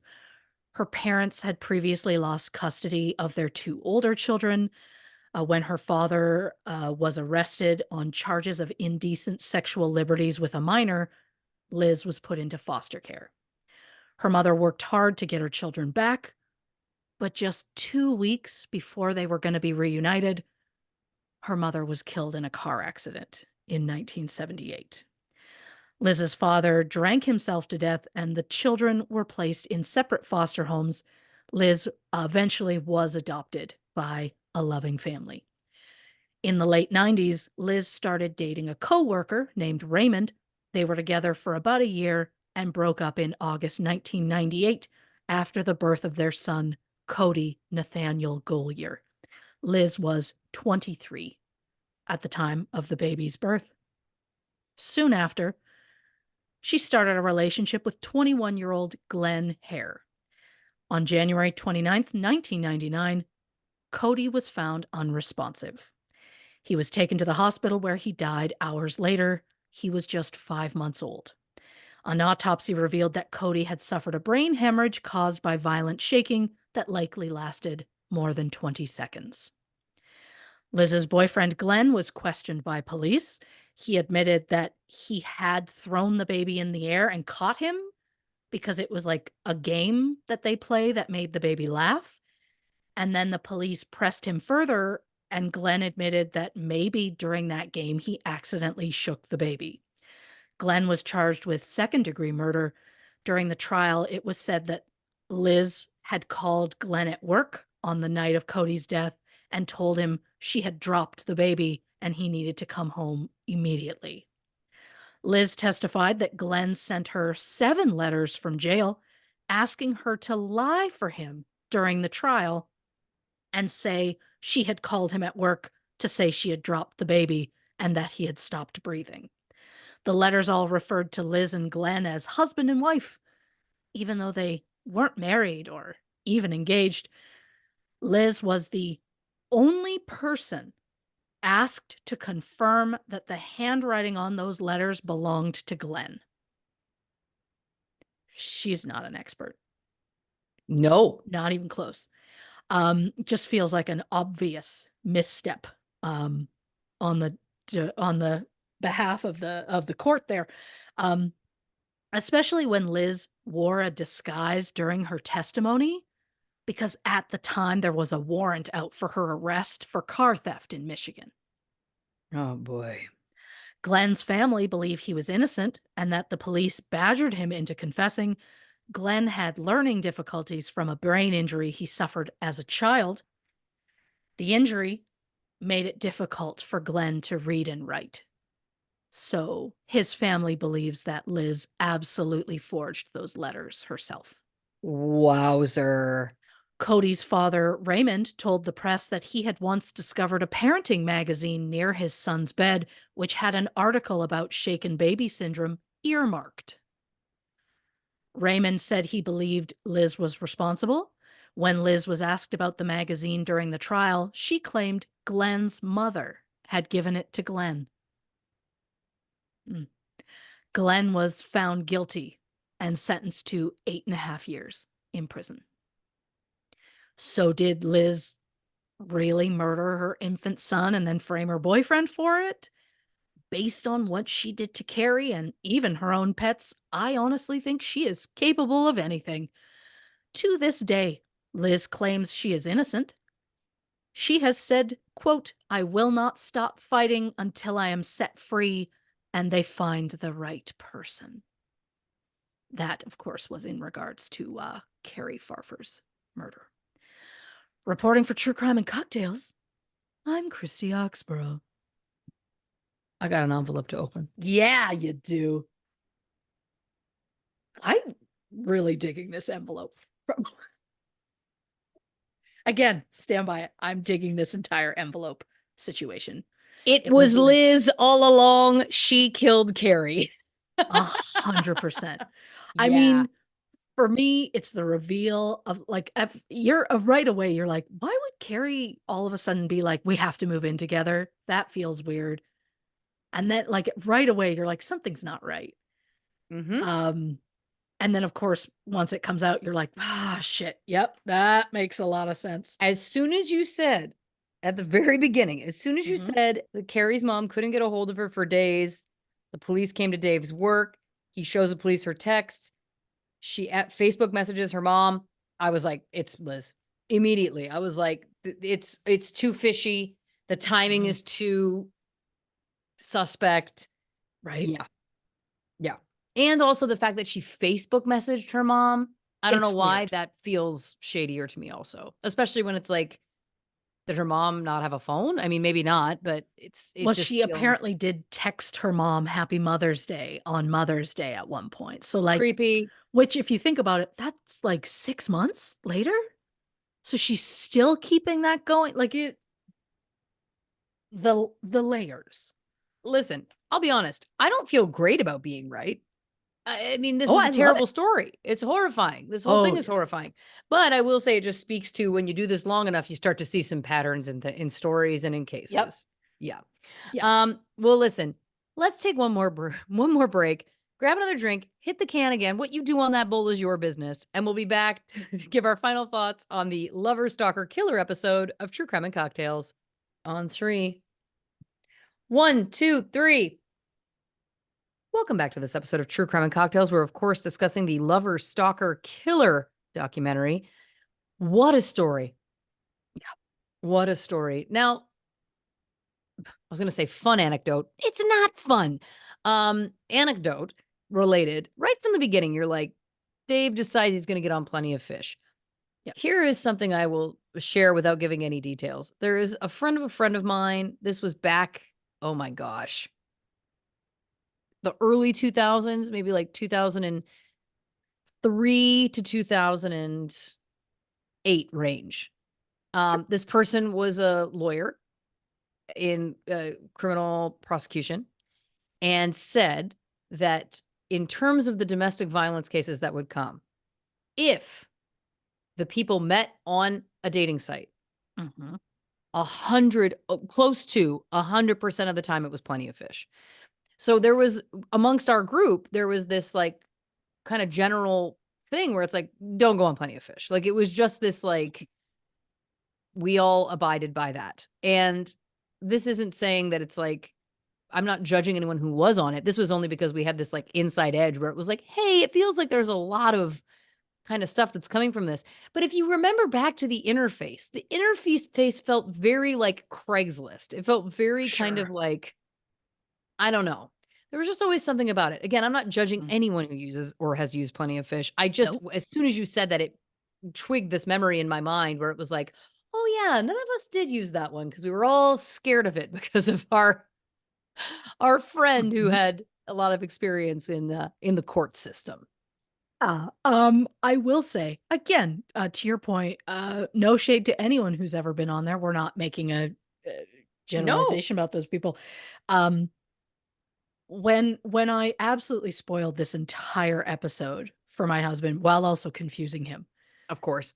I said that at the end of it, I was like, "So, this guy met this girl on a dating site." And he went, "Okay." I went, "What site do you assume she was using?" And he went, "Oh, Plenty of Fish." And I went, "There it is." Yeah, it's so interesting. There And was again, I'm sure something there's we all people feared about it. who are in wonderful relationships that met on there, that they've been married for years. I'm not saying that that's not the case. It just feels like, again, in the news also, yeah, it feels like there's always been a thing there with that one specifically. Yeah. Um, Early on, when you talked about Dave being upfront about only wanting something casual, I'll say this, kudos to you, Dave, because not all of the gentlemen on dating apps are that upfront. They sometimes Sure. misrepresent what they're looking for, and then people get burned. So, I was like, "This guy's Sure. on the right side of history."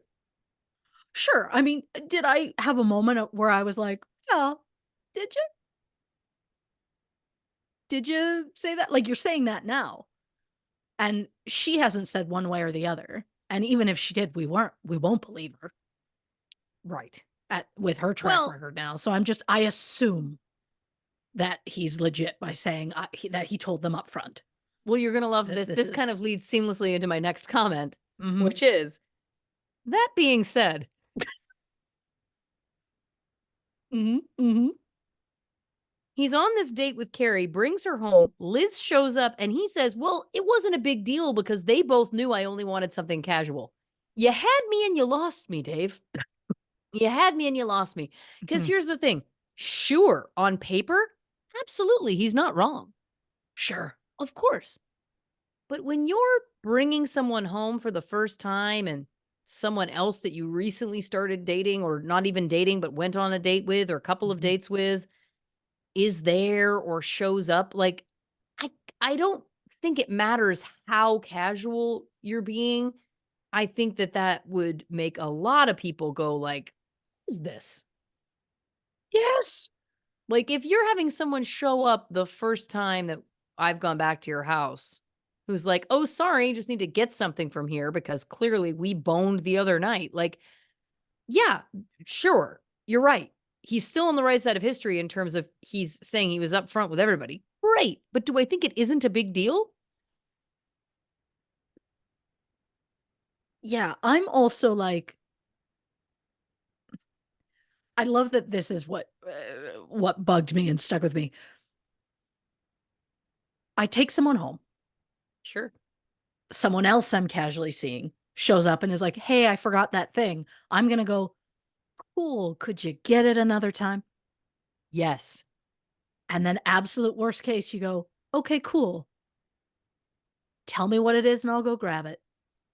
And I then mean, she doesn't even have to go near the right. place.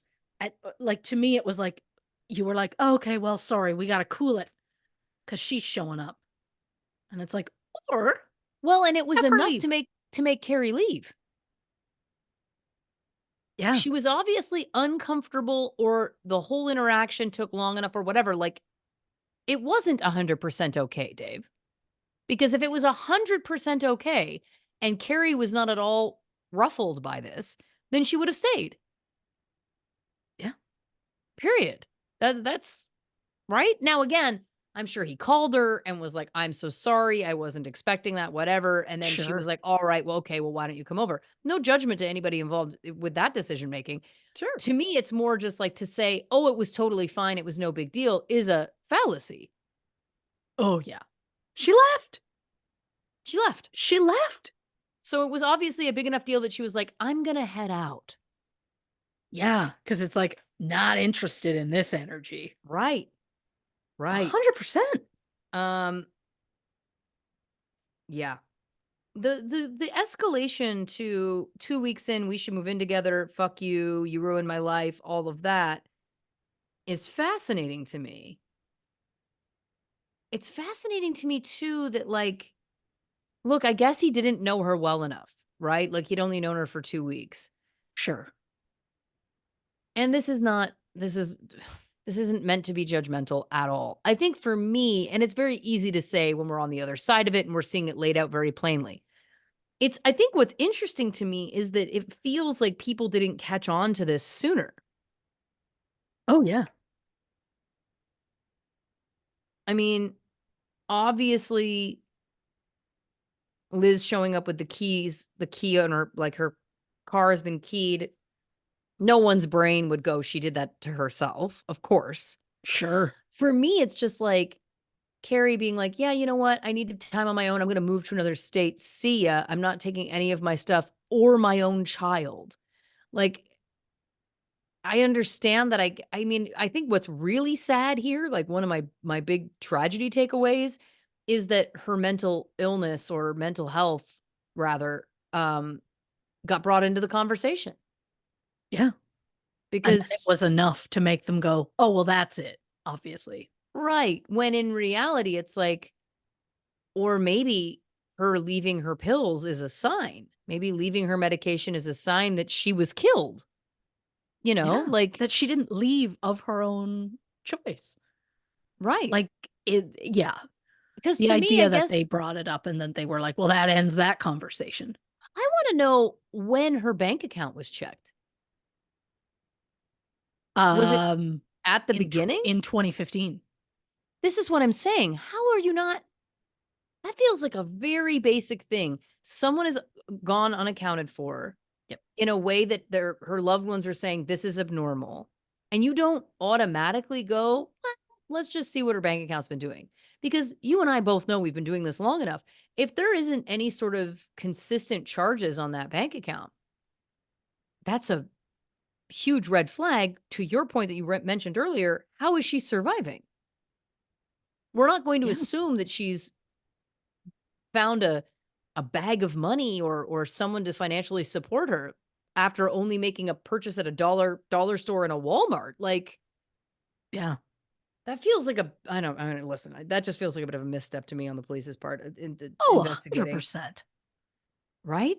Yes. I mean, kudos to the 2 guys who were like, "We're gonna look into this further." It's like, "Yes, Yes, look into it," because absolutely. nothing Again, adds up. just because someone has a mental health diagnosis does not mean that therefore it's like, "Oh, well, she doesn't wanna be found." Like, let's take a step back here for a second. The 2 things to me absolutely do not connect.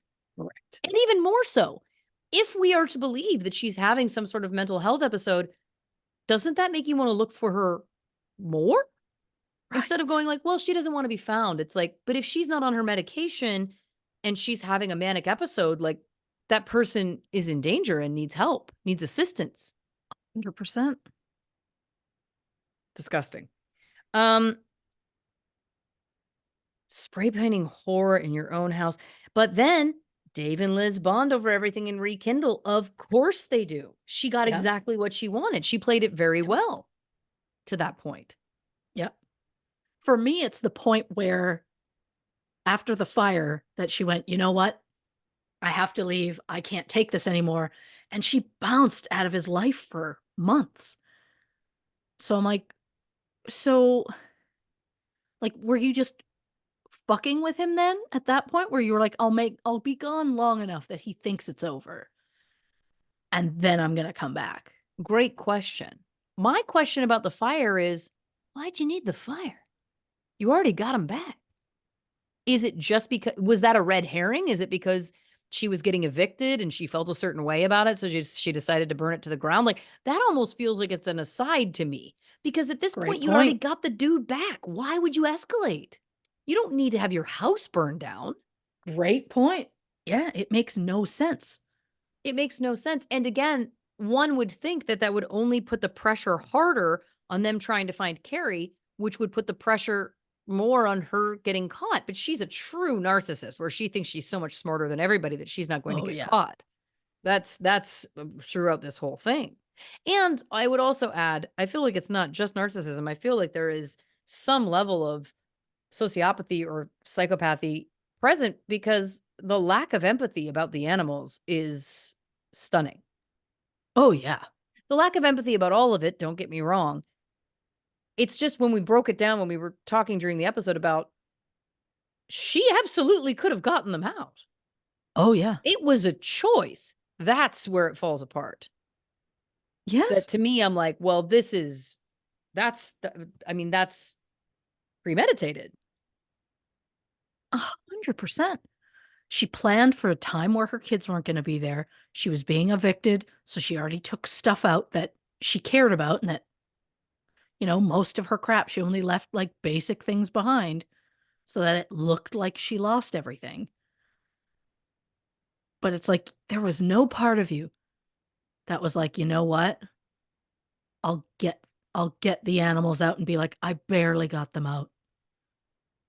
Like, Because the other thing ugh, too is if she really didn't want the animals anymore, and we won't belabor this much longer, but people know who listen to this show that this is obviously gonna rub me in a certain way. of Um, course.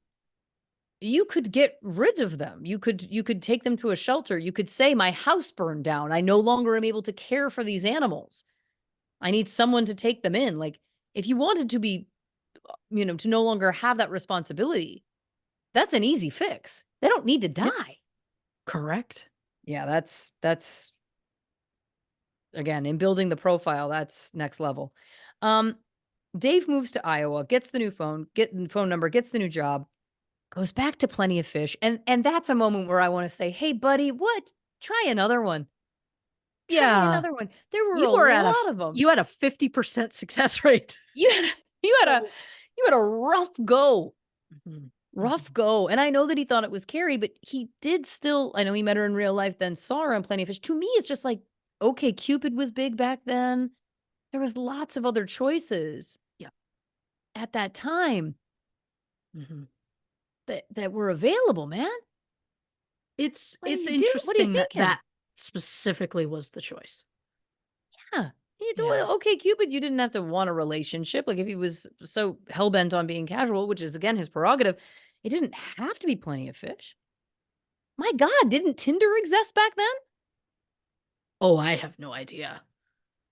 It had to have. When did Tinder start? I need an answer quick. 2012. Sure.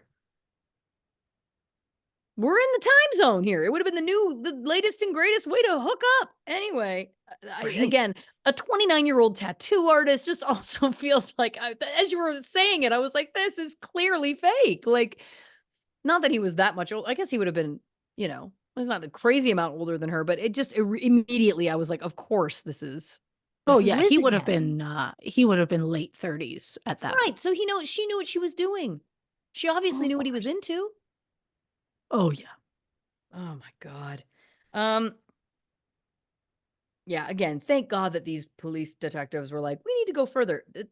And again, she's close to her dad. She doesn't come back for his funeral. Like it's all there, guys. Now, question you may not have an answer for. How's Tony Cava with the brain tumor? I don't know, but as far well, you know what? I'll look into it. Take a look as I keep going. Um, this man, again, like I said, not all heroes wear capes. Everything that he did to try and get this case solved is above and beyond.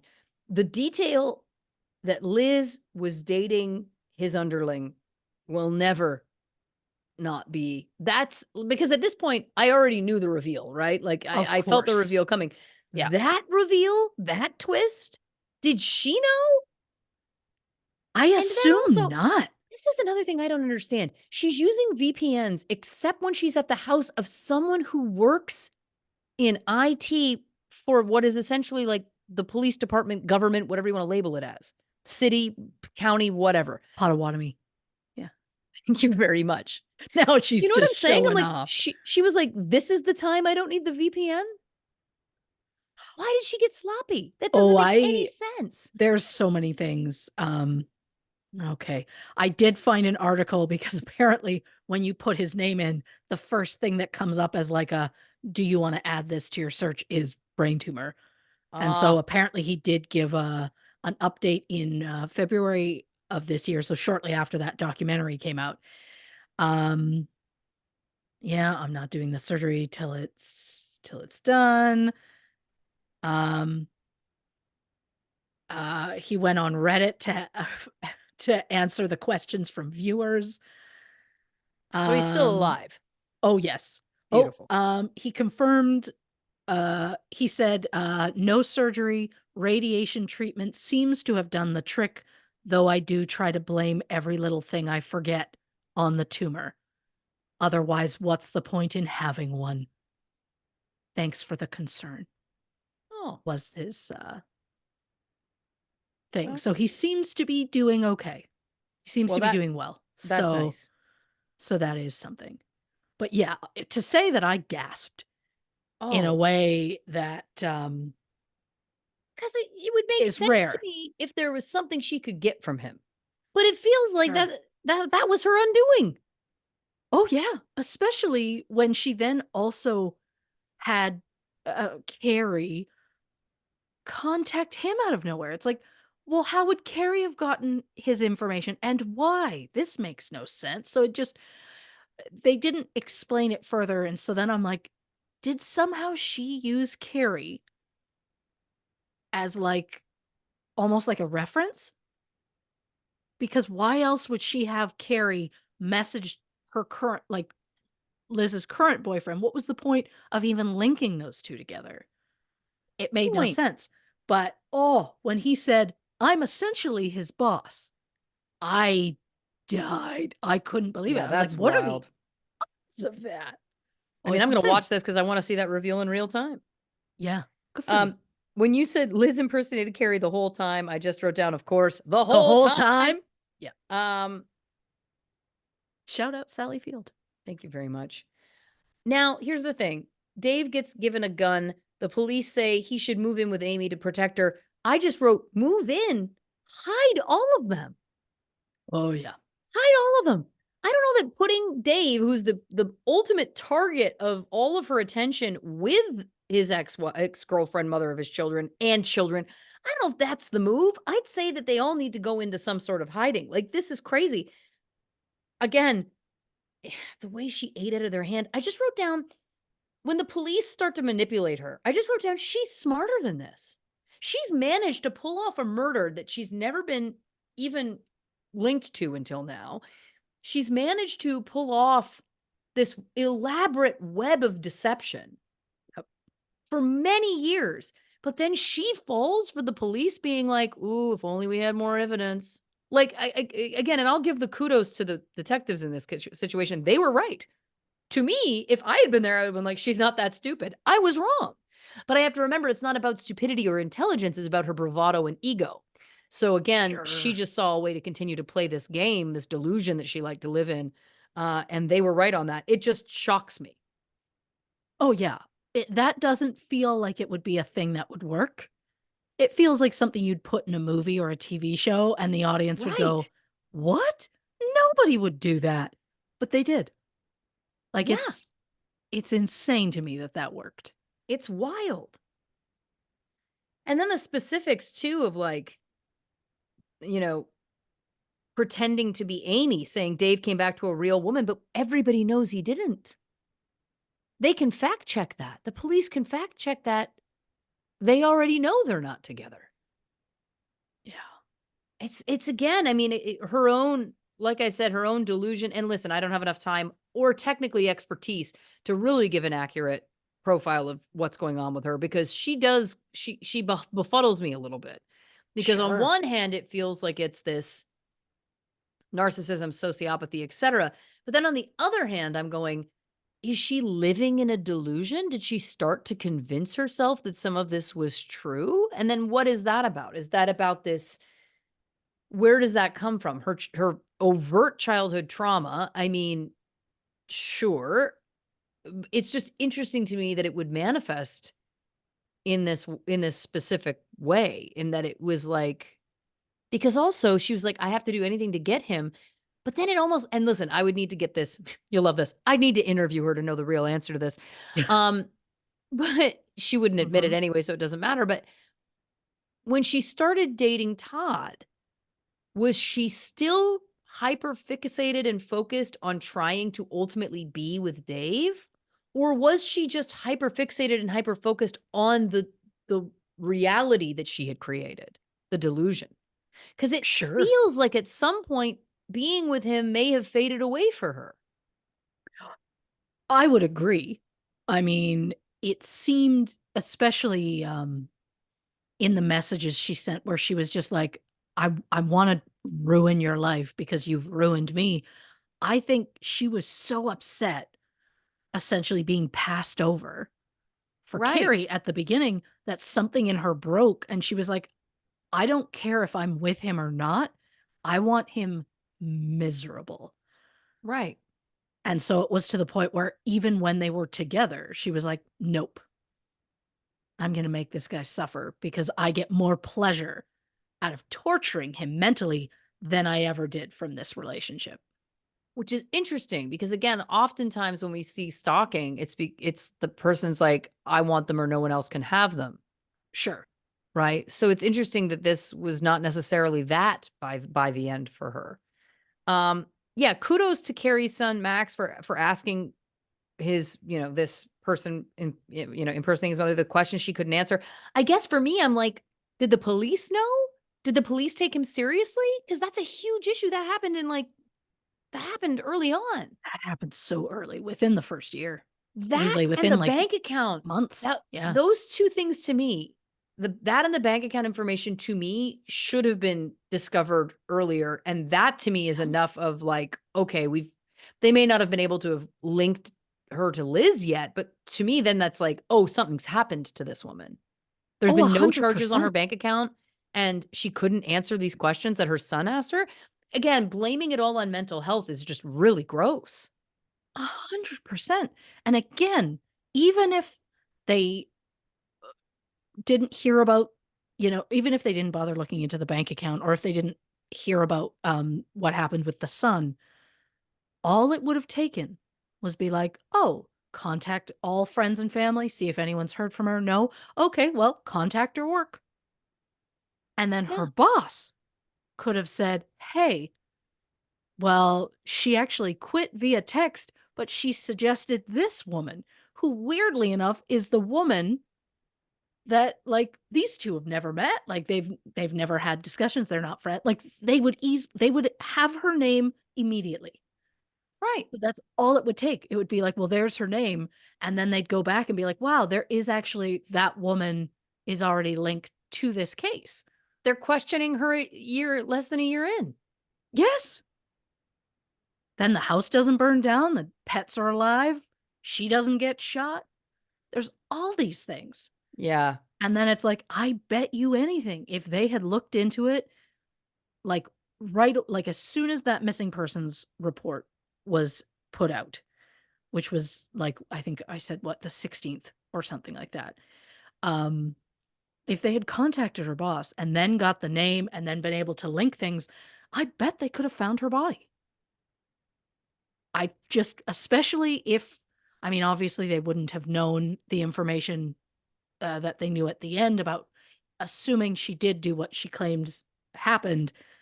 If she put the body in bags and at that specific dumpster, like, we've seen before, where a garbage truck has its very specific routes, and then it has a specific place at a dump where it puts that stuff. Yeah. So they would have had it narrowed down to a very specific area where that could have been. So they could have potentially found her. But they didn't take it seriously as a legit missing persons case.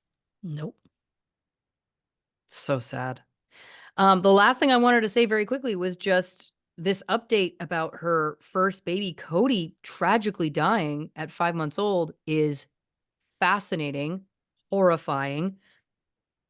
I just have to say, her writing letters potentially as someone else is the exact same MO as the text messages and the emails. It's just different technology. 100%. So, this was at obviously years prior where that technology didn't exist, or I don't know the exact dates, but it wasn't the same level. And by the way, it wouldn't have served her anyway. She needed them to be letters from jail because he probably wasn't accessing email or whatever at that time. Right. Um, the fact that she was the only one who had to verify his handwriting, huge problem. Yep. The fact that he potentially had some limitations in that department and that wasn't necessarily taken into account. I mean, that's really awful too. The Oh, fact that yeah. not only did this man do 8 years for a crime he potentially didn't commit, but also like a baby has died. So that's going to follow that man. Not only did he potentially, not only, of course, the number one thing is that the baby has died. Don't get me wrong. That loss of life is immense and disgusting and horrifying. If he was, you know, convicted when he was actually innocent, did that time, again, there's a difference between, oh, you get into a bar fight and it goes awry and you accidentally kill somebody. I'm not saying that's good, but there's a difference between that and being held responsible for killing a baby. Oh, yeah. That follows you to me in a way that's like, that's that's rough. If he Right? didn't commit that crime, Well, that's and a as it is, it seems like the cops kind of like were like, "We have somebody, so you admit you did this," and he's like, "I guess I must have." Like, I hope that since then, someone has been like, "It was not you. What you did was not harmful to the child, you were fine." right. He might believe that he did. He might believe that he was responsible for the death. Oh, yeah, Think to this about day, he that. might still believe he did it. Unbelievable.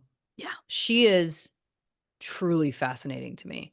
Oh, It's she's very rare amazing. on this show that I am like, I feel like lately on the show, I'm always like, here's the profile, this is what it is. Like it always feels like they get straightforward after time because there's Mhm. such patterns in all of this, which is why I think I'm fascinated by all of it and the Sure. psychology and the pathology.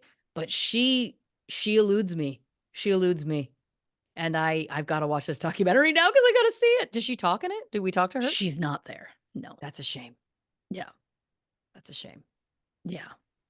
Well, I She mean, if wants to it's, talk. That's one thing I can definitely say about her building her profile. She will talk. She will continue to tell her lies, but she wants sure. to talk to anyone who will listen, So I for sure. wonder, like, I'm fascinated. I assume they approached her and she said no. They must have. Or was it like, because really so much of that is, well, Carrie was the bad guy. And so Right. they can't, it depends how they're going to interview her. So it doesn't look like she's coming from prison for us to be like, oh, there's something up there. I think she would Um, have to show up after we know the truth in the documentary. True. But yeah, I think at the end it might have said that she declined, but I can't remember because I thought it said somebody declined to be interviewed, so maybe it was her. But again, just so many things. What a wild story. Yeah. Oh, it's So insane. tragic. So sad. Yeah. Fascinating. Oh, 100%. Christy Oxborough, thank you so much for your work as always. Absolutely a 12 out of 10. Hit it out of the park. I love that we went on this whole ride and you brought us the update that we didn't learn in the documentary, like I would ever assume otherwise. Well, I will say I'm horrified with myself that I didn't think that the people would want an answer on that. I should have looked into that in Into what? advance because into how he was doing. I Oh, assume God. Listen, that's not on you. I just love that I just assumed the second they were like, "Case closed, we've got a guilty verdict." Okay, we can do what we need to do. Get the tumor out or whatever he was doing. Like I just assumed he had it taken care of the second. And then I guess just innocent me was like, "Oh, and he's okay." And look at that. He is. Well, listen, that's it. But I've Look, learned we got nothing. it in real time. You got nothing to feel weird about. We figured it out. We asked the question. We answered the question before the episode's over. No harm, no foul. Yeah, for them, it all happened in one thing. For me, this was a question asked like a week after I moved on to something else. But yeah, I'm glad that we found closure for everybody. Same. And we're glad that you're here closing this case with us, dear listeners. What a dumb transition. I couldn't be happier. You say dumb, I say delightful. All right. Well, listen, if you haven't already, give us a follow on the socials on Instagram, Facebook, and YouTube at True Crime and Cocktails, on Twitter at Not Detectives. If you'd like some bonus content, some bonus episodes, etc., go over to patreon.com/True Crime and Cocktails to learn more about our subscription-based service over there. And of course, the only place for official True Crime and Cocktails merch is, of course, truecrewmerch.com. So check that out as well if you're interested. Christy, do you want to tell the people about next week's episode? On the next True Crime and Cocktails, Phil Hartman. This, of course, is a case that we've talked about since we started this podcast. We've talked about covering this on the Yeah. show, and it is time. It's finally time. We were going to bring it to you, and it'll be a tough one. That'll be a tough one for Oh, sure. I'm in the middle of researching it now, and I won't lie, I've cried twice. Yeah. I Yep. didn't know I was gonna be so affected, but I have cried twice. Well, listen, for more tears, tune in next week. Yeah. Christy, do you want to say goodnight to the people? Ugh. Playoffs or not, good night, Nick Sealer. Good night, bananas in pajamas.